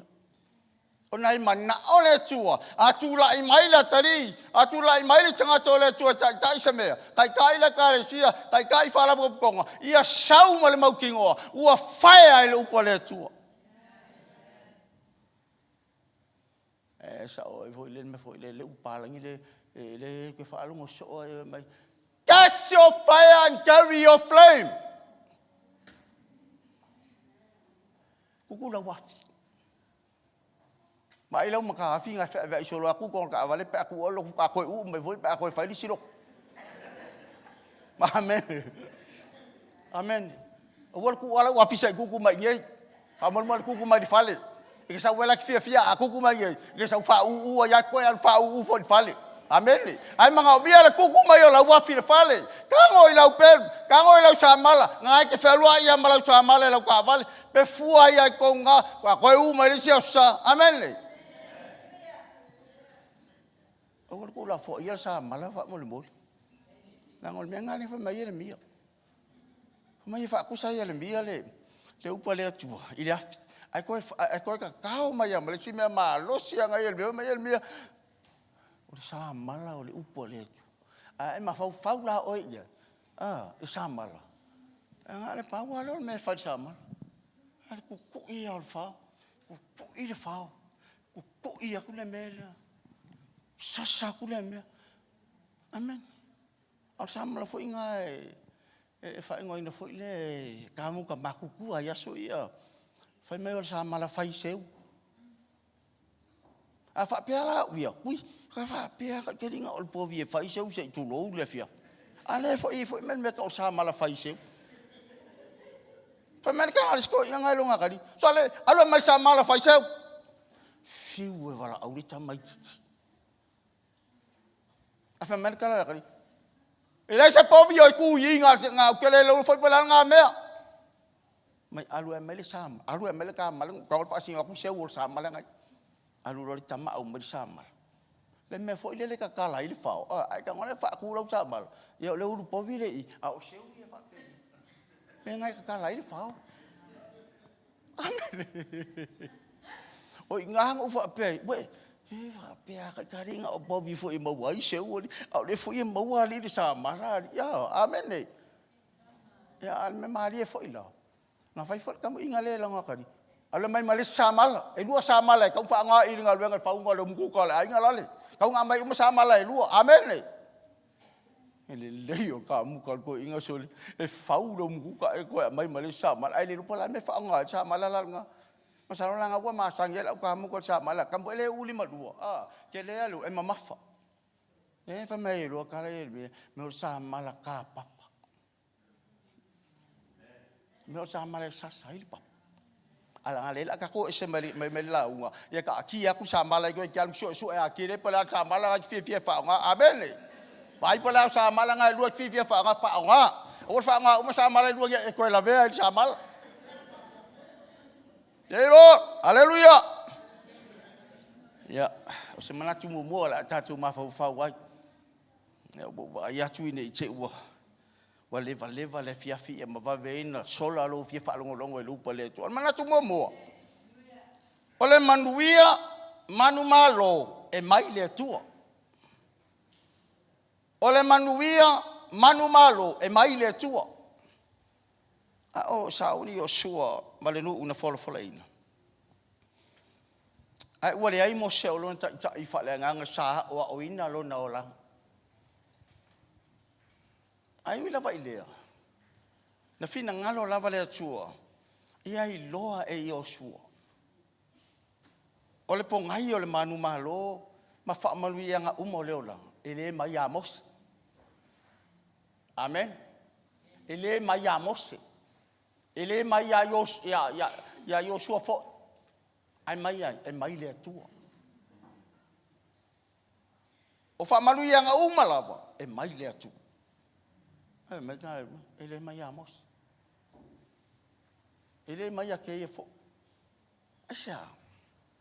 Ese ma fuanga wo fa ye lingi fa makalanga malingi kala. E ma mafai fa longo. Amen. Ala usikai uma belang fa mai mos. Usikai aku belang fa mai o. Ale fa mai ele ma mo sem. Ai mai le tua. Amen. Pe fai ta tu va ai le la va i tolo tala le pe ona e fa lo longo le i tala. O sa tala ma tua mau au wa me la mai fa ko ngunga ale tua ya Yosu. E se fo il meo kai ka. Amen. Ai ko fa ko ngu fo ile ku. Amen. Ole mele ta u ai tele. Amen. Ta u ale o nga. Ta u la va la o. Tau lava la o inga tau lava fa tonunga na fa tonu ele tua Yosua onga isa la ngai ese se vai nga se ai Yosua mum amen o ko finga so ka u se vai nga se ese vai e lu ese vai so ka u ese vai o ka amen. Awa ina Yosua ina ia mafai ona ilo Yosua le meta o le faalongo mo faalongo le usitai manana e tauna se Yosua i se vai a fai na usitai e mose e tauna na se ai Yosua Na ti ngai na wa veo sum taita. Ai na wa o lava ele tua. Na fa tonu mai ele tua. Ai va ai na ia ele. Fa solo nga mai ngol tala. Tala no mai le tua. Yo sua. Ia e fa malo si ma e lo te. Amen. Ai sia. Ma ia e ma fau ai le upo le tui le au a tō maripo. O le asau whare li unga. O le asau manatu. O ani au langona. Ala mu whaafai ngata ma ia le upo le tua. Ma fau i le upo i le au a tō maripo. E le se me whai ngofie. A valu i kula ki whai ngaluenga. O whea lau i o la e ma fau. Wale ke whai ngaluenga. Amen. O lai pa o solo masingi ko ngal mela kwenga wengai o lai ke operate dai masinga o felo ine ale pa o so me masing a felo ngalu I o a felo ngalu I ngal wenga idi faingo fi le ma pole a o se fa o punga faingo fi la va e ma fai e on tai mai o manatu e fa li liu nga ia ma va ai le winga le mele fa pelo fa mtala ina fa pele tua ia e mana tua u I mea mai ke aluia mana tua e pe e mai le ngai lo le ma fau ile o a ko malpo ia e mana tua le tua I mea mai te aluia a fai te mana tua le tua I mea te aluia ele ai ma se me o so fa me ru ka makau maru anga vale na pui ele tua Joshua awange ia fer ka makau awange ia fer vale ko ma ia le upule inga ia pui ai o awa lava nge ia fer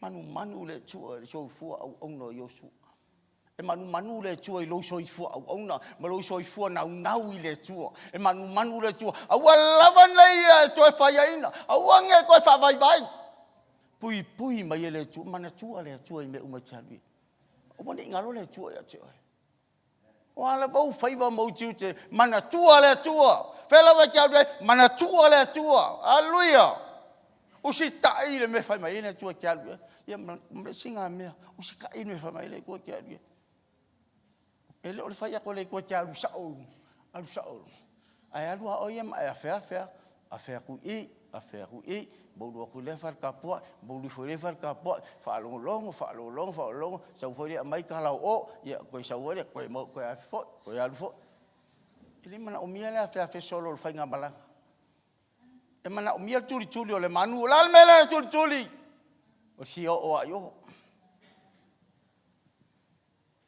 e fa kalia la o po fel me la kur ai pa me io ele mangau bia ele tua le mau ngol solo ape aku ola barka falongo ele upole kua nga pa ele saunya la mai kala amen e mangau bia le fai ngamalanga e savali sao fa tonunga le tua ia savali sao iluma o lava marka makau o fo le malolo so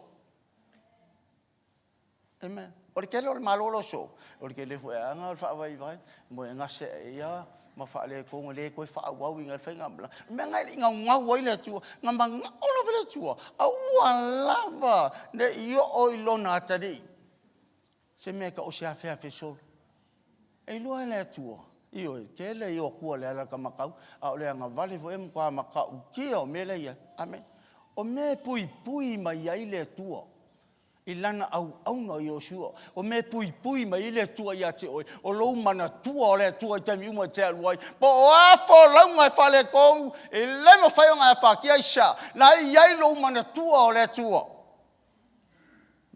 i o la tali imala fino le tua I ele ma fa ina tu la fo ina o le tu pa ma fa ina la upu ile ao a choa malepo e ke le la vea se me kas e ke le ku I alo vai amen e ke savali e ku ai e ka kala mai ke aka mai o ka susulu mai ele tu amen e sea Langa o lai ke alu sa o mele fa mai le ku. Wa lo ko fa ko ngale ku le nga fa ya Yosua. Le fa ko amaka ku sko ingo Yosua le ngalben. O le fa ko au fa le aku le ngalben nga fa kai ka. Ale nge u fa ko ngumba Yosua fa longo le. O upu uma ne fa tonu ele tua Yosua. Ka ofi uma Yosua. Fa pe Yosua amsaro ya mo se Yosua ka ko wa. Pa so fa amaka ngalben ngi wala uma ni yang wangori. Amen. Ale tahu ayo cele ombena avele tua yo nga teu ke o manu le Yosua. Na tahu fiofi le Yosua. Nga ka o mai Yosua langa laptop. Ele ai semenga mis. Nga ku umai lunga laptop. Aba foi le laptop ngal manga ka ngoi ko fai kau ko ba vai. Pala me lang fai fai lau yo ke mun muli pet me la fai lau. La fai ele tua ya ke al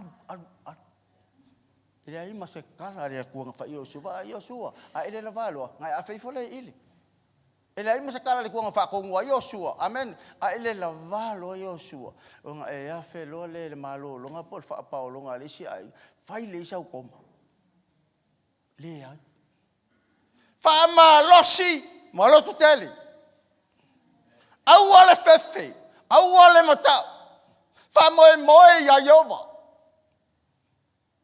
ma fau ya. Amen. E pole alu tatu vai mal. E tatu le mal lama le la fianga le tu. E nga esel ma nga yel me ka ol fa malo si mai. Lenga balai paulo Fa mai o ke ma faia me o malawa. Ile fa malo si mai o ke viso ya te. O me umai e mau lunga ka mga o ya o wi. A e manga ola ya o winga. Ia e fa malo si mai le tu tu. Amen. E taua le mo na fa longo le. I upu uma o lo fa tonu mai ai le tu. Amen. Upu yang ave ya Yosua. Nga fa kongo le tu. E taua fa longo le.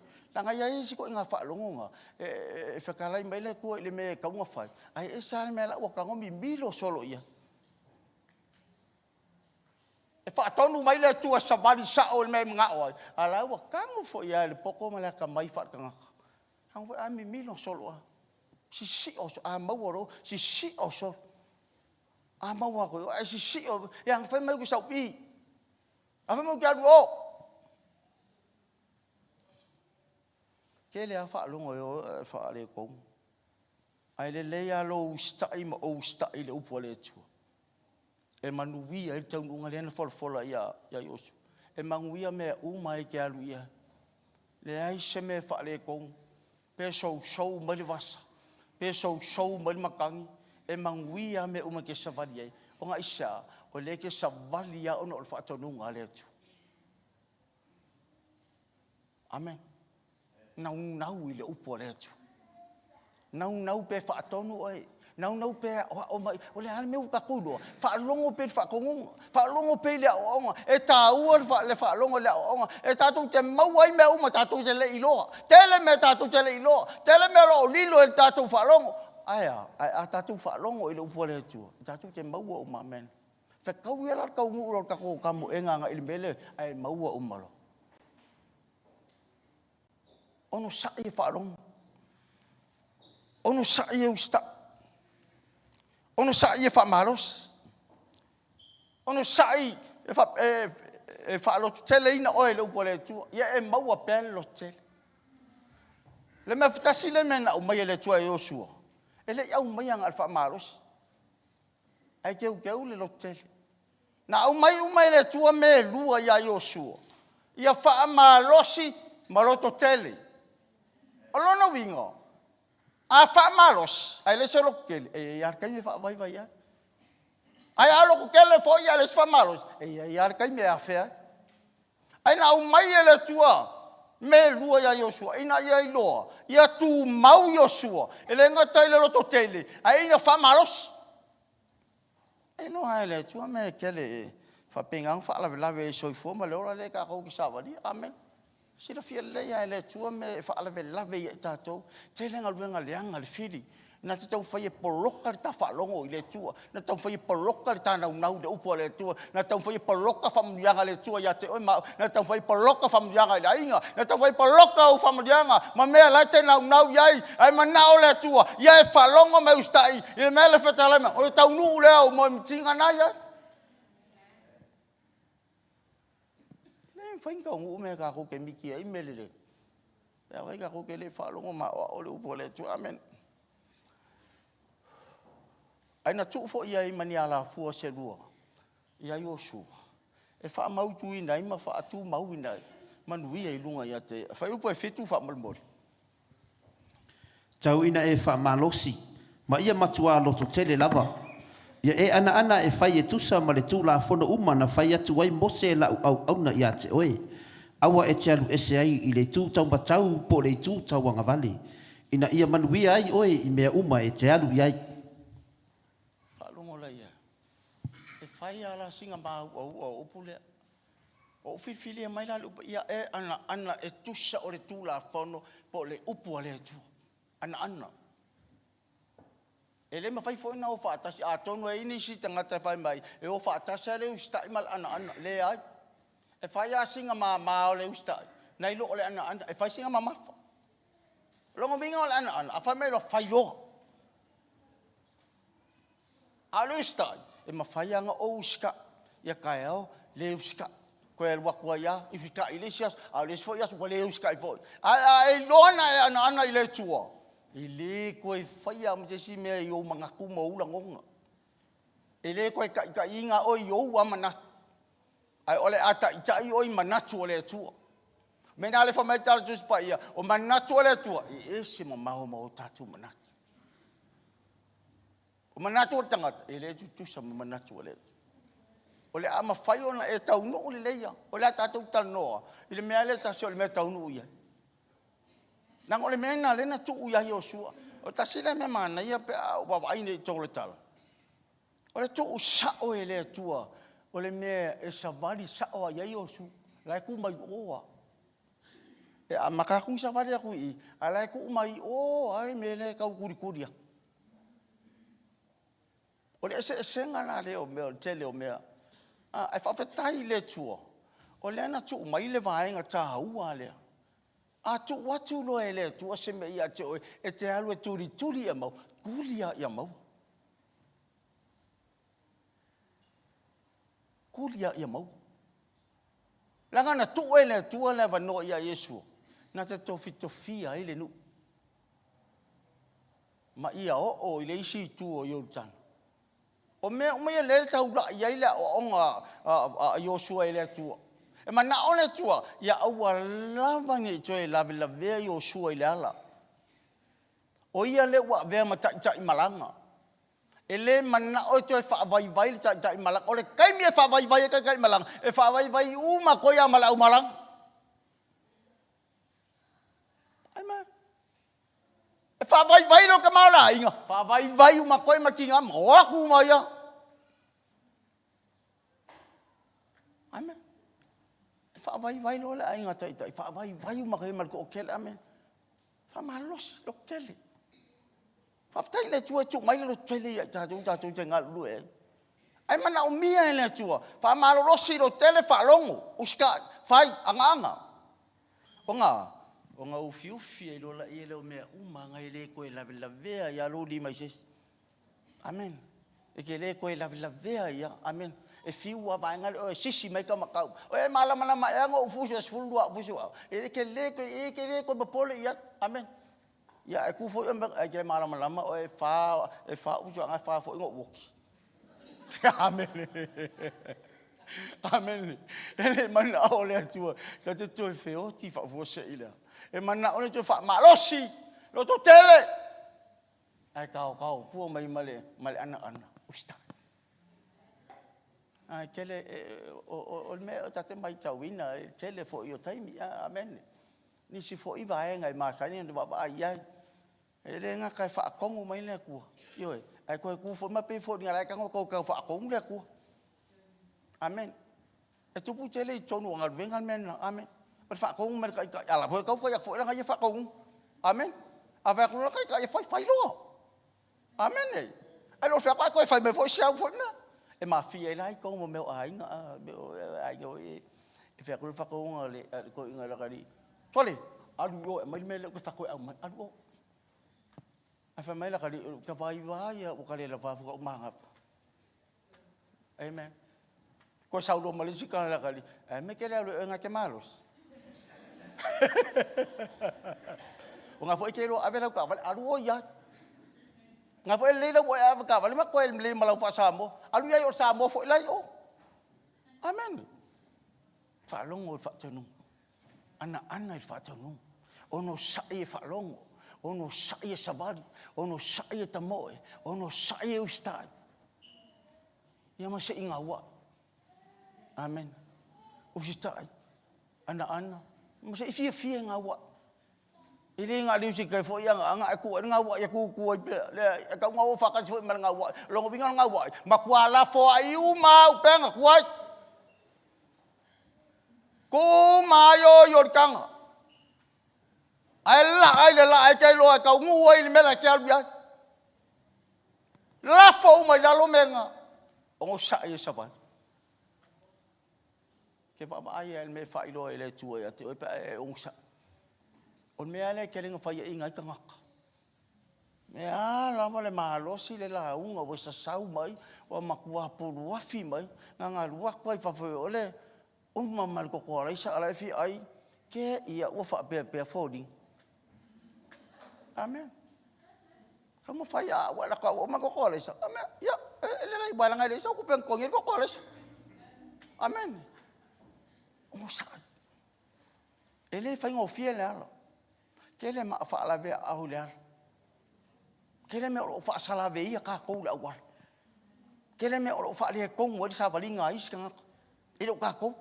Ma ngai ka ko fo la ngale aka maya e lo kwa yo makal mo ko ile le ia lo sa va. Amen. E ke fa u mo lo.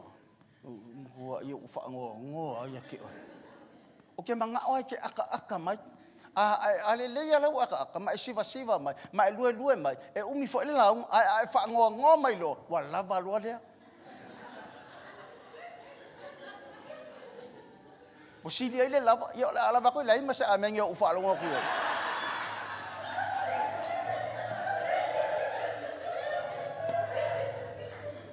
fa mon mo lo ke manga o yo la ngo ku lo haleluya ai fai musu mai lo minga wa ile fia fai la Amen. Atai lo ele upole tu ona sa saul upole tu. E mana o mia lo ata mai siva mai lue mai ona fia lo faila e siva tu ia ile upole tu. Amen. Ona siva lo upole tu ia te oi. E matua kua I uma me kua. E ke le ko ia se me ke ko ma fau nga kasial me ole upole tu. Amen. Ka o isi ka ko mai le upo le tuosi ya ele ai foi me pole o le la mai fai la yo e sau a ko fa sau ma ku me pe alu ai o ma o sasa mai o ma o e sau su mai la ko fai ma ku me o ma fa sau la fuolo no luo Ai fai tau mai lava le, fai pai valu fa mole. Ele te ai lo ngutu le tusi o le nei tu la fono. A ia mafau i le ao a toa malpo.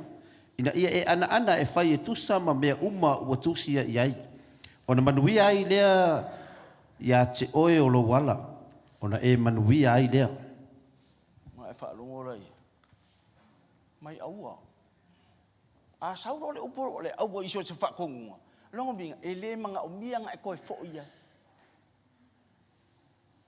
Fai le mela fai mai ai. Savali le mela manga o. Fa longo le mela fai mai ai. Fa mai. Awane I te a ese I lo ngutu. Le upu o le nei tu la fono. O le upu o le tua. Koe ka kao mai lisi mea marosi. I lungo leisi fo I mea marosi. Mai awane I te. Longo minga. E manga o mbia le ulu kau kala I le upu o le tua ke lo kai. Ai lo kau kala lu boleh kuai lu kami kau kala mai mese. Haleluya. Si kau kuanga fa ki kiale okay ka mai ki wan me ngai sau mai mese. Awai okay ka mai fa ko sau fu ka ma le sau fu ka ma kuai ya so ya. Amen. Ole kele ole okay kinga. Amai sang ngi me kinga so. Okay ngai me ngi kinga. Oh. Kama sa sao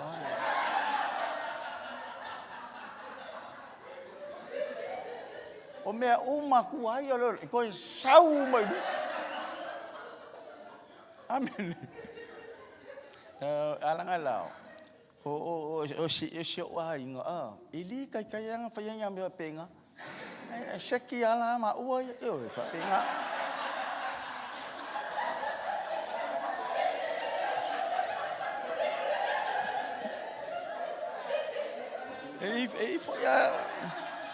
Ifo ya ngai kai mi okay ai.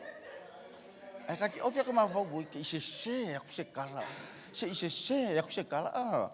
Pika ke ma fau ile upo le tu. Aka ma fau le upo le tu. Okay ka ngalo ko mi le ulo ka magiki. Ko nga okay foi la le ke le mo le alu ngu ai ko alu ma le limo. Ka ma se sa ola nga ke le mo le kangi mal ka magiki le fiola tu ai ko ka kao ko ma le pomu le uso. Amen. Ma ai ala o nge okay le tu ya ki o nga ya fa inga i lo le. Amen. Ke okay ai lo fa nga okay lo le ko ya ke o lo le uska. Ya nga fa inga lo le o ka. Amen. Ya, on sa mai le la uma. Wa ve nga uma pa fa ki fa ya ma ata mai. Amen. E mana o mia le savari sa. Piu ko ma fau ile le. Ngai me o sabat. O ke le o kai ni. Ka ke va aya kai ai. O ke le no pala me mga oile tu savari sa o tanga. Ai a fa ngai mo me o marching ke o so nga e o pio so. Ele mo fa nga sa o ma sa. Kami aku kami foi ka lua mar ken palau o so ku ia. Ke le no la pe va fela ngo fa mai savari sa. Ale o al vangala savari se a fa pela. Amen. Ai ona ole tua. O wina i ta ua safari fa le nganga. Va ye le safari vo le safari marching girl. E safari fa le nganga tu le me le. Amen. Ku ua safari nga yaso ia. Fa ile safari le mana o le tua ta. E safari ai la tali mala fa fine o le tua fa mo le boli. Fa fe kai nga ka usi la safari nga. Pe ya la fa ui mbale upole tuale. Ele kai ya se furu kasi ku la ale ko ai ku la longa fa. Ya ngo sa mai pe la ka ko. Ka ngo pe le upole tu. Amen. O ke kari kong. Ele ai se safari sa. Pe a fa ele ai se to anga e fa tau le upole tu. Po le upole ola. Le ola ta ua le apostolo Paul. Fa mai ole manongi le ola. E o koi le ola is. Amen. Ole la wala ka ku ke kalongo ile manongi ole upole tu. Fa mai ka la apostolo Paulo. Amen. Ole manongi le ola e o twai le ola. Ole upu manongi te fifa ngai na ia te oi la fiafin. E fa pito le upu manongi le. O ia ile nganga ole tu i tonu ala na upu. Ai tau tala lai lo pole tu. La te tau tala i nganga le tu. E mo moli atu lo. Ola i to tonu le nganga ato le tu. Wa malie ato to le tu. Ilana upu te tau tala. O wala ngai kau kala lo o ia wa upu. E kau kala lo ia wa upu. Ia alo wa uma malo sin ngata la tamai tengah. Fa makala sa ulo mpa esembel o fa makala ina le upole tua e te tali tonu le tua e te muri la na upole e te fai tau la no mena umbia le fai tauina le upole tua ina ia savali sa oi ile ma fai nga sa or savali tanga te fa le nga e kuli ala nga miki makau ngu le le nga miki Pe a fai e le fia e fai kau kuspai. E le fia e fai tau le upo le atua. E le ndau ngau ta inga le nao le atua ia Iosua. Iosua ia ana e tusa o le upo le atua. Amen. O le upo le atua e foi le a tatu mafau atile. Ile ta uo nei upo e mai e Paulo. Ele ngata e whawhanga i ona tali e tō lua o tito ma timo o teo. Ai wa mai e sanga whawhanga ati ia ilo tātou loa le ia. Nanga lo tei loa. Wa e loa le upo le atu. E o foi le abo ia Paulo malan whanau lea. Na ti ngana i loa e Paulo wo ma ko fia e alu le se vai le kare sia pepelo ma le kare because inga pepelo i da kuasia o keret. Ai ko fia. O mga wawinga i me umai ka ui alo e whai. O mga pui ale e la apostolo. Lona tali, ia whae te eche i me tupu. Alu e ko kofi le kare sianga. Aisa, nga ki ngā le leanga o le kare kaumui mui kanga. Pe pelo langa kanga. E nga kofi a tito a si kamakala vau. Aisa, o tito e o na winga ma a. Malo, e lo ko nga malo foi le pe o papa le ka o ye mia le ai lo ko nga malo ko nga winga ko a fonga e ko ai le fefe e fai ko finga usa ai le ko ngai le so ko fie mau a fai paulai alu e tofi le garis fa tu langa le garis amen belanga sa ko fie ti to ye ile ka nga pore ti pe la ko la ki a ko vo le o makua ya o singa ya le a fai ya le fa mau ye le ko fie. Amen. Tofi tanga te whamau. Ko ia ki mo ke ala kore kala vau o leo langa o timu. Whawhetai a vi i ale tu. Nga awe i mapapa ing. O ni eri tala vau te ri a vi i ale tu. Ea o ngale upo le tu. Ea oa oai. Ea oa oai oi. Ea oa oai ia. E whaatonu ai fo i tātou. E tā pena ina lele i ai tātou. E savari sao ai oe. Savari sao ai whai launga. E o si tai ai oe. Ma o si kai a koe fo i ma. E ana ai oe. Ma kaku anga umai. O na ale. Ona e manuia ile i me umae o le ale ko inga me fasala vei mai lau pula pe ko losi fa fu se ya se fonga umi o e ke le popole asia langa lai ke o langa anga pe ko losi fa fu se ya se me luma amen ala ko ape o langa lai ke manga kua le kua le te mana tua le upo le tu amen hau ke me nga o kelenga vai isi ma fa vai isi e ko losi e lo me o ke ia le o pungo la kango le lima le of whakanga loke le waki amen ala wakaya mai o ia on sai ka ko ka ma o le fa ke le o fa la ve au fa penga o ke le fa ia inga i ka ma amen o ki nga le umang fa ko nga ai le ma fa ia le loko ia nga loko aku o aua le afe solo ka makau malanga vale ka ma o le meanga wa kelinga fa le kong wai ka ko fa ka i fai la unga ma wali ai ma se me ko la le fai la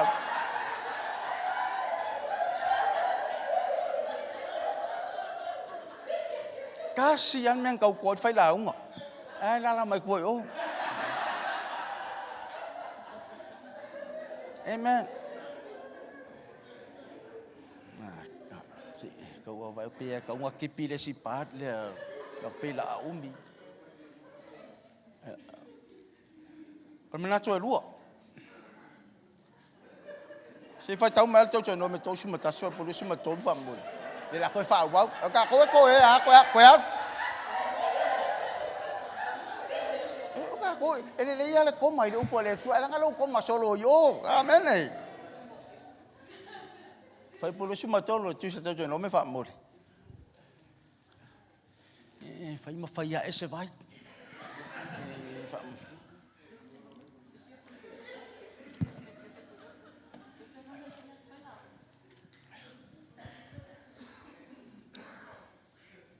Toto no me tol suma tas fai polo suma tol. Fai a sau kala mahari e ro au kafa. Fakari ele kusi de ko e fa au popo ai ka ko e fa wa ka ko ngalben. Ua polo ai atu foi o ia ia Iosua le atali o nuno. Ua whape atu. Ia e whamalosi, ma ia e lotu tele. Awa e te wha o ina atu le whanaunga Israelu i le nuu sa o tautou ai a te ilatou. O te iai foi i a te oe. Si ko e fofonga kasi a fa mole a. Ua polo ai atu foi o ia ia Iosua le atali o nuno. Ua whape atu. Ia e whamalosi, ma ia e lotu tele. Awa e te whaao i nā atu le whanaunga Israelu i le nuu sa o tautou ai a te ilatou. O te iai foi i a te oe. O lea tā pena mai ai le tua Iosua. O le tele o le taimi le itono tu spa ele. O le kelea o le whaamalosi ma lo tele. E sea, o la se mea tā ua o lo ta oto le il finangalo le tua. Ia awa lava nei alo e se mai a Iosua. Ona lai e le fuafuanga le tua. Wa umana tu le fuafuanga le tua ia Iosua. E mosu la le tua. E toi sepa lava le vai a Iosua. E toi se lava le vai a Iosua. Mai i le mea wa uman tuina iai. E fia o. E pule ala o e po fenga ke fia alua i o. Alega ku kalangoa i le meta o le whamalosi pe sa vali. Famalo se savali lele yo o le aka ko ke sa vali ya o le alu o fainga malanga o le lava ka ko kuri ale mangu ya maua o le lava ke la malos la famalos la ma fa le upo le tua amen ka ko ke maua e alu wala e maua e le mafaianga le mau ai o le semena tu ele tua ya te o le ase mea na tu ele tua i lo loto. A o le a fo se taunu unga o le mea na tu ele tua i te. Lango i tātou. E tofu ama mea au mai ele tua. Turi ia mau. Ai koe a mai e fo ima mea fo i e pui e kulinga o lau mangu. Pea mea lana tupu ia Iosua. Iosua ele o se tangata e tā ua so o tispai. Ai ngā kasi ar ka ua Iosua e ka ua o mekua mea kukua. E se asam ta ua Iosua tuspa ia. Se iwanga nāne taimi na whewhewea ia i makalepo. Ai na ua taunu uloha i na uwhiwhirea Iosua. A maka longa makua susulu mai mea lata mana oile. E mana oile tu e susulu mai lona tali. Le mea lai tono lona rota na oa oina ai. E ka kaunga se solu mai tonu o ele, le upulena o oina i oe. Aisa, e tonu wadi savali. E tā pena ai lo usta. E tā pena lele iei ka kou. La ngai ese mai le sime, ar ke leo le sime la e whakarikali mai a. Amen.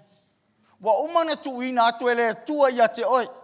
Na feta lai le upale tua ia te oi. Ma ta watu ia te oi. Pe a faina e fai tau tuspai. Pe a fai foi ke fia e fai kau ia. O le ola e whamawau. O le tau nuunga le oe ma.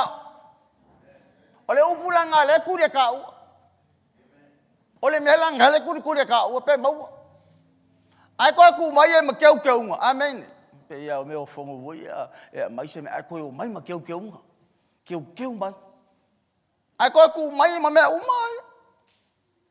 O nana mele mana oile tua. Ia e o ile o lai whaava. Mari se tianga lai whaatari. E ka kaula ia ke oe. Ka penga bol ka penga nga Iosua. Whaalongo ile tua mausta ile tua. Sa istaimi masalo po le 5 tau sanga tau. Ese le lei o whaila unga e mga kua mai me ia. E kua nga ia kua. Lei kere fai la unga ke po e maua la unga se ka kai ia na tau tala i tatu ta ile mele le momo to tangata halo tuli le mea la na feta lai le tu lo na roto o lua fe sul valu bea tala no ta ile mele o le mele na mbito isilia ona matua tu le leilo roto ese Ai se me te ilo e tāua ia te maunga. Keu So ia ke ua koi solo ma mei ko. Keu solo mai keu le mela nga fekala ile ko keu mau nga le menga ma keu manu awangi ko mingo awangi ko avese awa lava ko se me fa lava ke o ngo avese ai se me ku wa ko le tu ya te e keu lo ko menga e o mai la unga le o toi fa manatu mai o sua ya ta ula unga amen keu le mele le keu se me am ka ukia keu se me o nga keu se me umielo soifu amen keu se me umielo savalinga keu se me ke ia e pe kongol fainga malanga le ka ko ke malanga fakase mer kai kai malanga ya male so akau amen ka ko ngalu e fakase ya faul kingo keliso ai fau mu lai oi e fau wala wa amen ele si tamaluan o ti ako o lato kalesia e masani au no fai ala tu me foi e ka o Bible study e wa mana ia le nga solonga foi ole nga ruenga ma o fia ya is ai le fia ya is o lo bingo ka ka mga oya o maka ka foi le popole le nga mea ya wolo stasia so wa fama sina o le ko yen Bible study so vali roti a kono chalono fai au amen fai au fa mole para mo wona to fai inta to pai posta amen o tala fai to tala monia o ti a kono malole ai sera le ku fai e do ka ko ye solo no me kai mele ngang pai amen fai lo le tala fai au ista malole ya wole le ai o ia sau tu spa ia a me tala ma lai la ku spa ia palangi lai foi la ku spa ia samo e uma ko nga ku spa ia i la ka vale lai o la ka vale ku spa ia te fa tu ia le tala fai ala me tena una we fai pai posta a me tala sta lo le aunque manga o fa longo pe ia o onga ke manga o fa longo pe te fatu matal fe a fe la pe asa fa fo se isa tsunami ia po se covid pe on vai tu le ia ma se me ko fai ka fia uma me e o le loku le ko fai e fa fe la o la tu nga mana o te mana o te un fta di elum a fa mai ai ta la esta malo le te mana o te fai patro tal fe o nai a te oe le pelu e o wina i o pe a fai wale e se me fatau ona ia te oele upo le tu e ke kangoa o e fau wai o a fai wale fai se me kangoa o i lau pe fai kau wai a ia se mo e mafakia e pe ma fakia ma lu ngala ia me la fare e ke kangoa o i lau pe kangoa i lau kuspa ia fai kau e ke kala ngoa ia i le tu le me la ke manga o e ko e kali mai ale tu esa ele kau kurikulia se o se ala fa fa pa ma kau sanga ele faia o le ai ngofo ia la malanga ala ia le peru ia ke o i kango ia fai kau wa amen ka ua ia ka ko manga ko ngaku le manga ia o le pelu le tu e o mai e tatu e fa penga o nga ko lengi e peka ko o ta ua menga e ko lengi a tiri ai oe e ko lengi a kiri ai e ko lengi a kiri ai ka ko anga e ko lengi o ngo sa ia ko lengi e le fa ngo fiel mo ko lengi ngo ka se me e o lo na mala wina e le fa ngo fi la ngai ka ngo ka ko unga le ai nga terena ele fa le kingo sa valing e fa le nganga amen ele manga ole aku ko fule ngu Israel le si ku o tan e o mangi o langa le ngala sa o la yo le si ku vai ole mea le na wai le tua ya yo su ia o wina pe ia i lo yo su e te tau wana fa pa ia ina tangata amen e mana o mia ele tua le cha i fa le nga amen aisha la ngai malo losi ai le o malang Amanuia ai manuia soa tau manuia tangata uma iai. E whaamalo losi a tili ai le kalesi. O se whaamalo si e mo kako. Ai lo kako mele, ai lo kako le ko bon mele. O yo sua. E ka fo imi milo fo il me le ai. E ka lo kako ka ngo sa o tu samble upo le tu le o wino tangata fi avia ta ilu manda. A e fi avia lam ta ilu manga. A omom ko ngai o sa ia o. A kinga o sa i sawari kinga. A fanya ka o sa i sori la ro fanya ka. Amen. Ngai lo le ia le tu. Ele faingo fie. Ona kolosi le vai o tanga pe a fai. Ele suia le tangata tuai le tangata fou. O le ala le e mana o mia ia le tuai o sua. Ina ia fa pa ia ina. Le nuu ona tupu ile o se mea mata utia ele iwa ai le va ai fa fonga la ele me fanga kolosia ia yo tana tu sambal mele fofo pe a fai ole o langa la o lai ia isala ha ka mui muia ngal ka mui muia ele sao sa ka mui mui o amen ele sao sa ka mui mui o ele sao sa fa vai vai o ele algo isa fa vai vai ai mga umir fa malos loko kele amen ele o inga ka fa kingo o ka fa le nganga lang ole tu ole nganga ole tu e pa ia ole ngal ole mele ka ku kianga e mana umia on fa pa ia ina Israel na faile tu ya Joshua ia fa pa ia ina tangata uma ia fa pa ia ina le nu aisha langa la ia le mela mana oile tu ina ia fa pa ia mo tangata and manju fo tatu te ia le isi me ma o ile na tupu pe a fa ma lo si ma lo tu te le ole ale fa ipo no fa mo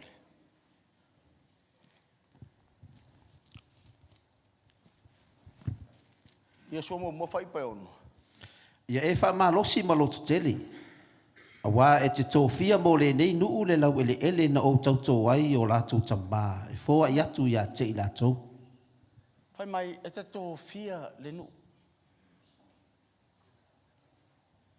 fai mai e te tofia le nuu wa vai le tā ua le o whaatase o lo tele mal whaamalu le ua amakanga sau kauwi le ua amakanga sau le tau ia le tua i lunga o Joshua le wa matana saule tua ilona fa maoni ya Joshua le wa mata foi saule tawina wa ilo le tua le usi tai ya Joshua ya te e tu sa malfatu no la tawi la ko fia e ka ko fia le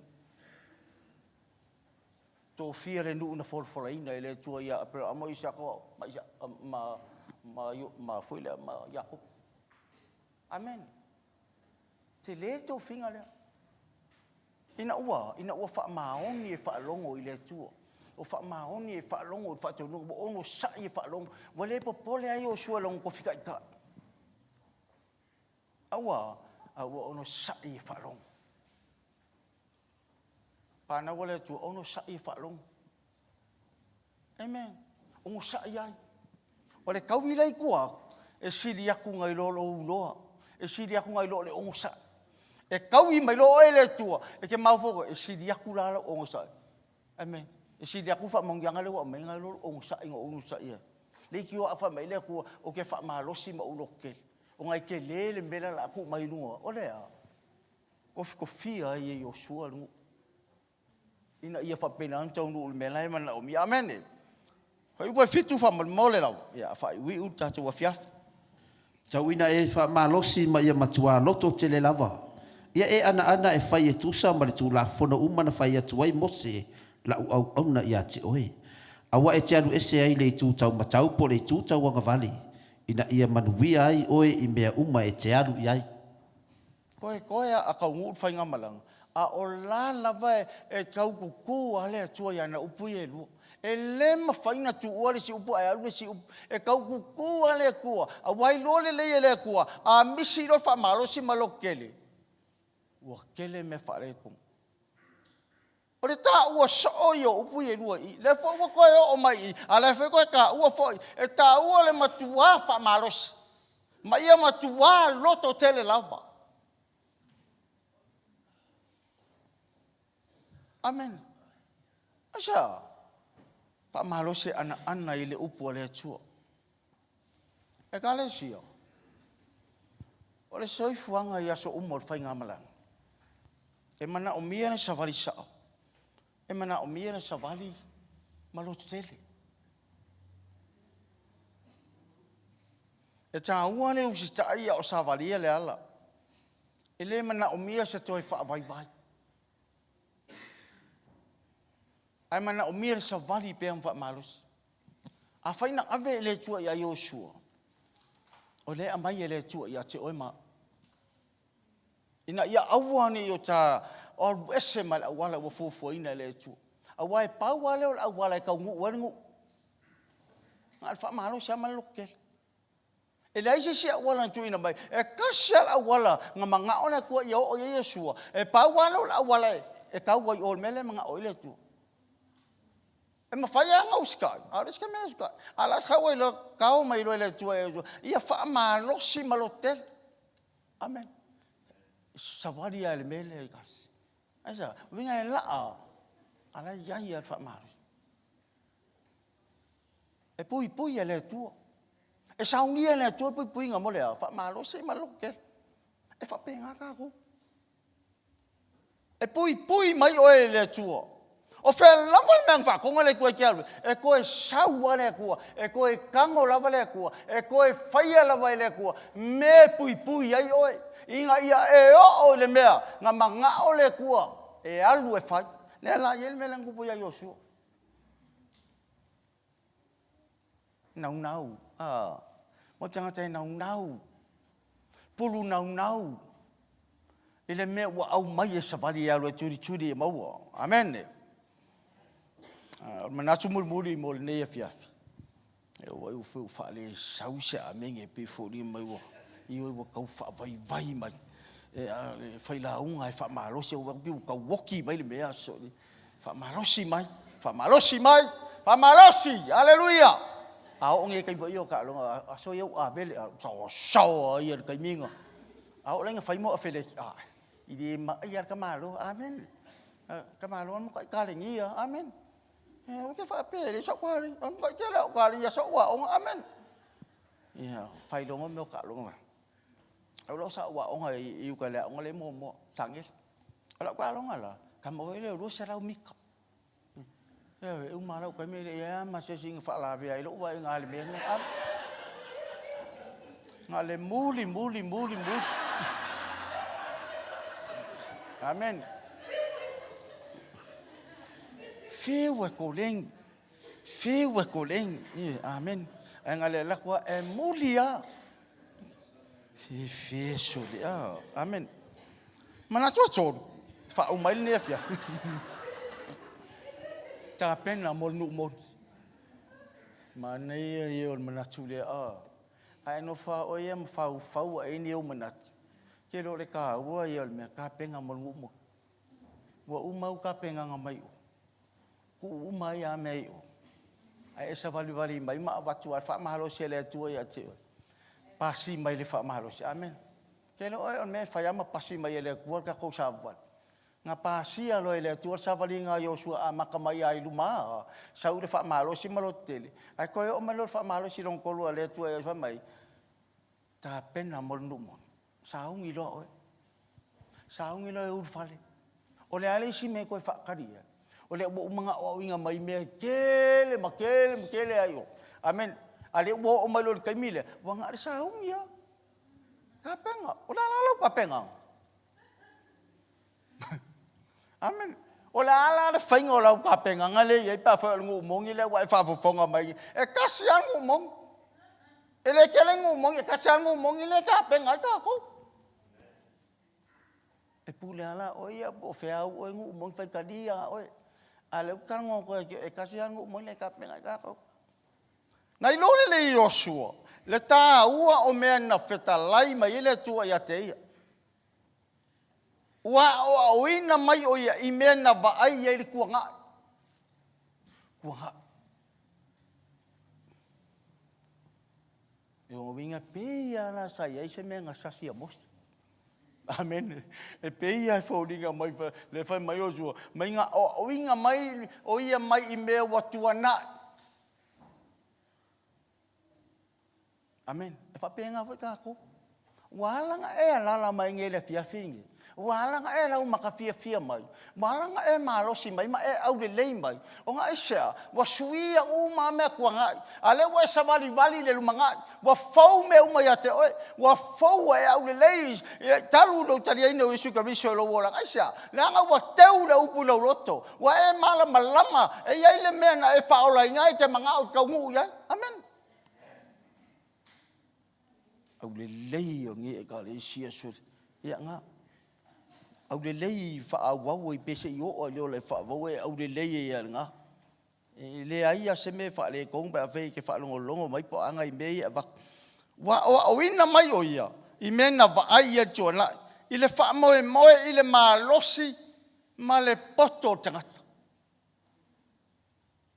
Amen. E ke ave se lo le upu mai lau savaling e fa le kong. O le kaimia ke le whaalongo I le upo le atua. Mo winga wa whai sa o halo maros.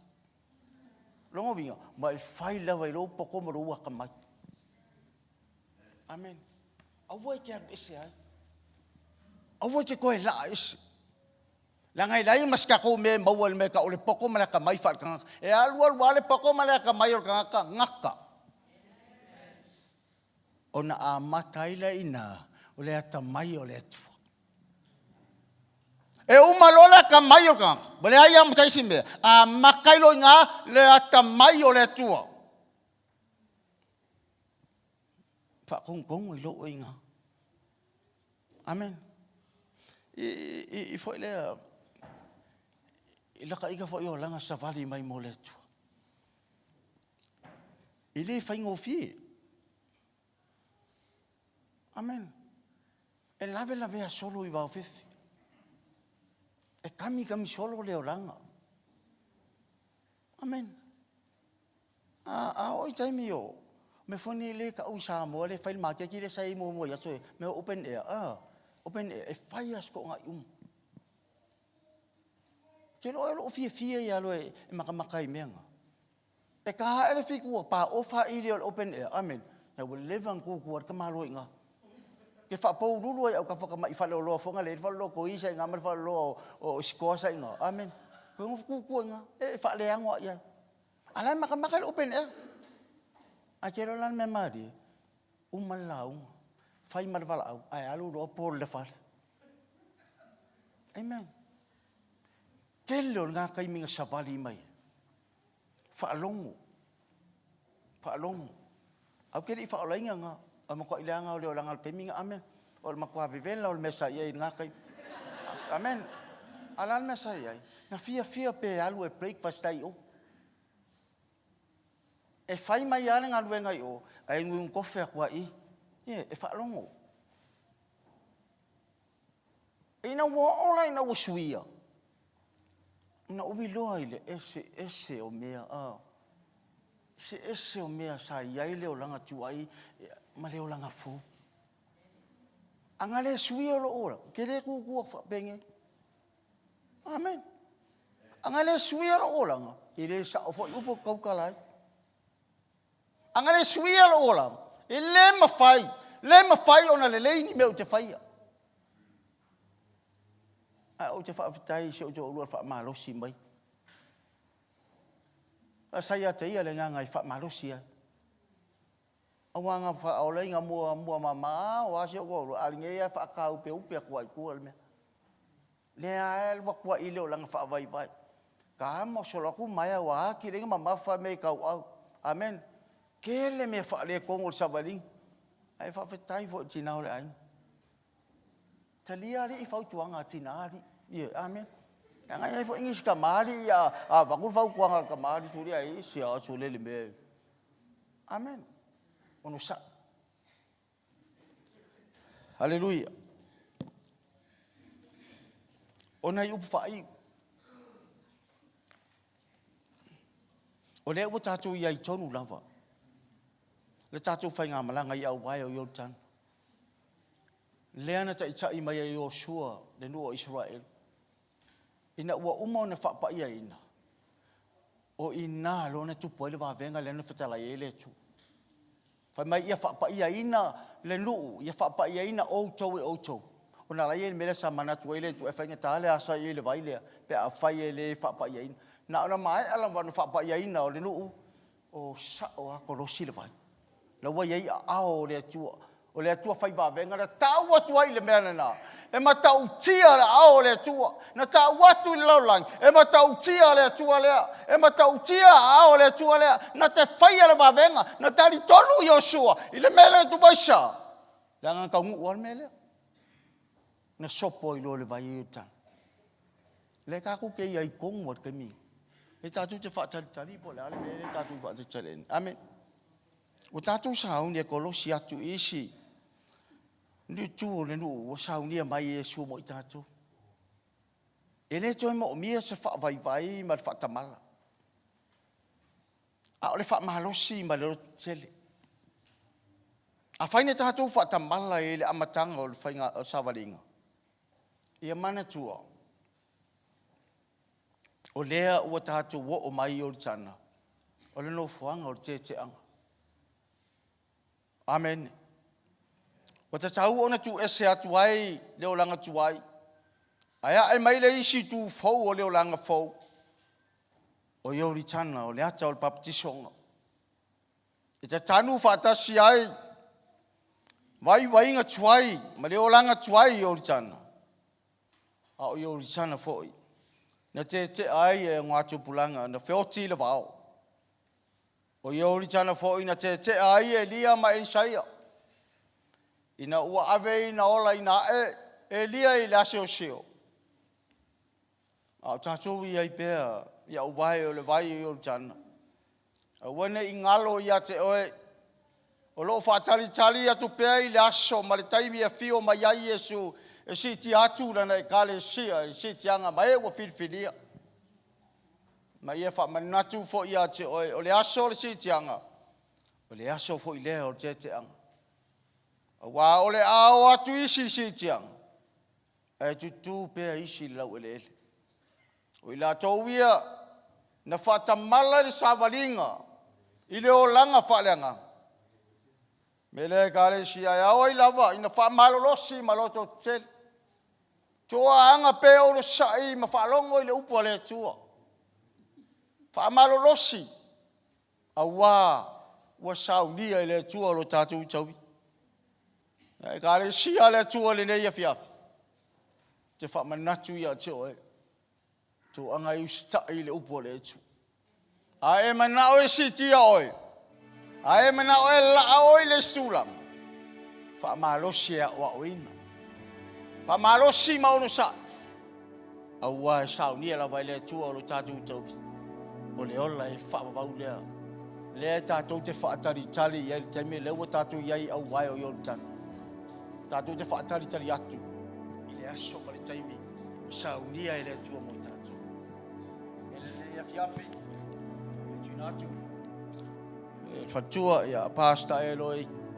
Ia wafo e le whaumaine o le tātou a fiafi mo whaamamoe. Ia la whapena. Ono toe. Tāpena i nai nisi vaenga o toe. Ia walawa ia wha moe rupo le tua. Aleluia. Ia maisi pati mo le tua le reia fiap. Oh!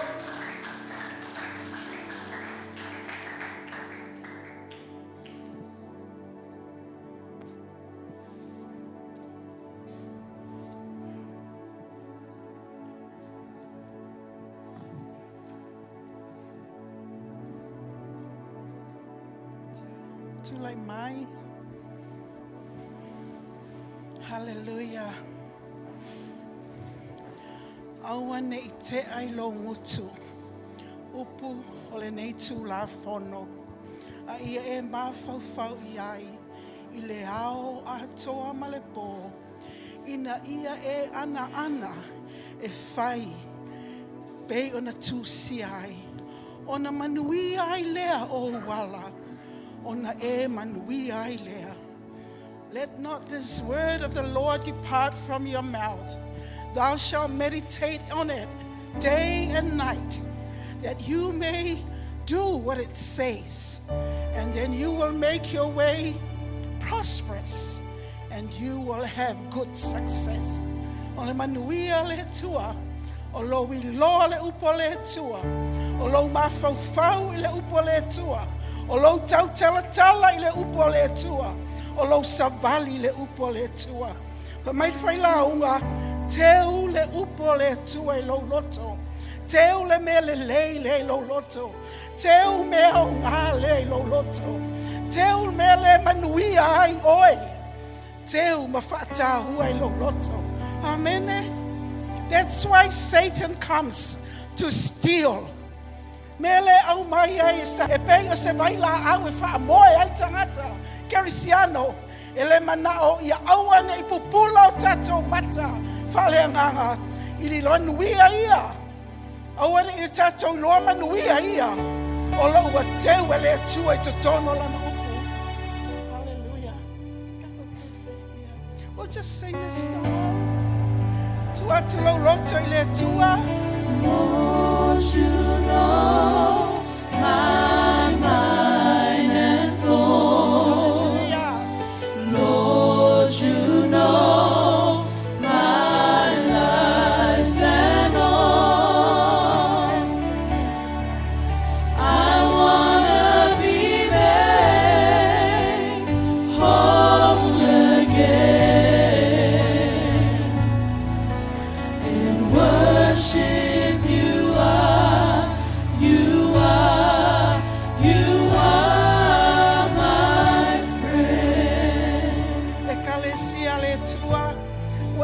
Longo le upu ale li'i. Ai mele watu nai minute ia. E whai atu na sa oi lava tala i le li'i. E se meo e whata mala ai. I le upu le ale tua. O lona whina ngalo ia e fia inu ai. Ia e ngā lala i ai. Ia e manao atu iai. Mai pulu nau nau atu iai. Whato ese i le tua. Pe a whai wa tatou whaangalo. Pe a whai wa tatou lea mana ia. Pe a whai wa ele fia inu ai. Ma ele ngā lala iai. Just ask the Lord. Be real before God. Be real before God, church. He loves you. He's telling you what to do to make your way successful, to make your way prosperous. It's in the Word of God. You live the Word. You allow the Holy Ghost to bring that Word and make that Word real in your life. You walk it, you talk it, you live it.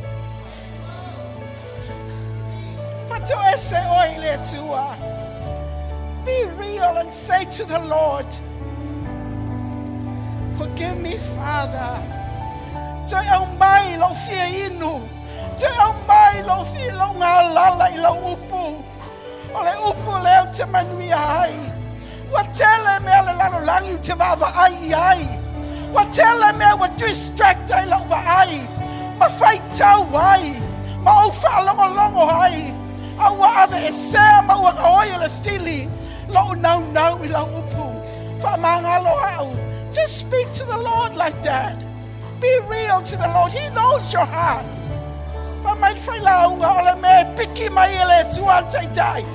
He's looking for a people who will be obedient, who will desire Him, who will desire His word.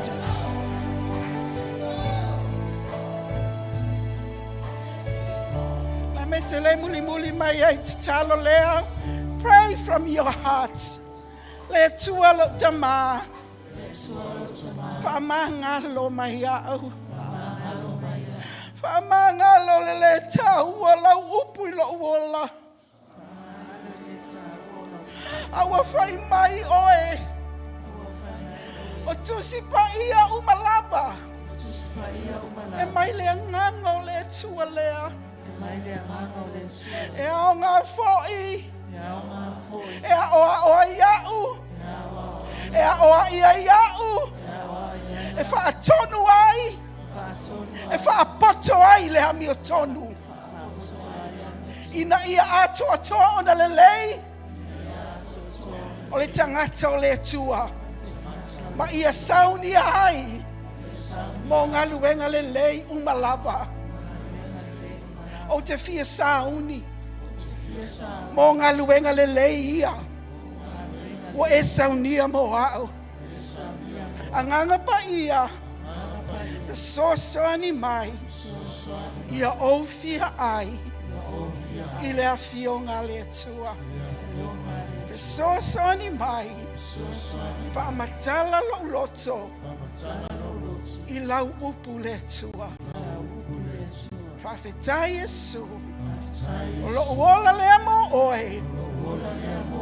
O te fio stai ia te oe. Malau a fionga. Mai sau pati ave le tua. A whama oni lau tau tala ma lau te talo. He will answer your prayer. Tonight, you will have that hunger for God and the Word of God. Hallelujah. Whawhetai tele lava lo mātou tama. Whaafoi lava le vi inga ia te oe. Whawhetai mo lau upu le nei a fiafi. Mātou te tatalo le tua. Manuia lau e kalesia. Wa toi whamanatu ia I mātou. A mātou mana na e manuia o mātou wala. Ma o mātou o langa. If we want to make our way successful, if we want prosperity in our lives, Lord God, the key is in the Word of God. The key is obedience to the Word of God, because there is blessing and rewards that comes when we obey you. Hafetai tama, whamanuia ya Pastor Paul, malfaltua ya Liz, male ainga, Manofo yalo le tua, fa pena ona maua pele to fa le tua, awa le fafanga ina le kalesia ile upu la wafio, manuia la e kalesia le ne afiafi, manuia la tolu fale malala tolu fafo, manuia la tonga luenga, o fa nau ia la toa o onga, o bisinisi, o tiute ma faiva umalava, o fa nau ia la tua o onga le tua, ia ilo wanga le lei, ilunga o lau e kalesia, malutio la towola le tua, ile nei vai a sofota ma to te fa fo ile vi inga ia te oe. To you be the glory. Ilo swafo oikeriso, wa mato wale mavala awa tuai, ala langa whanau le tua. Amen. 1, 2, 3. To God be the glory forever and ever. Amen. God bless you, church. We love you. Go in the peace and the blessing of God. Lord, you know my mind and thoughts. Lord, you know my life and all. I wanna be made whole again. In worship you are my friend.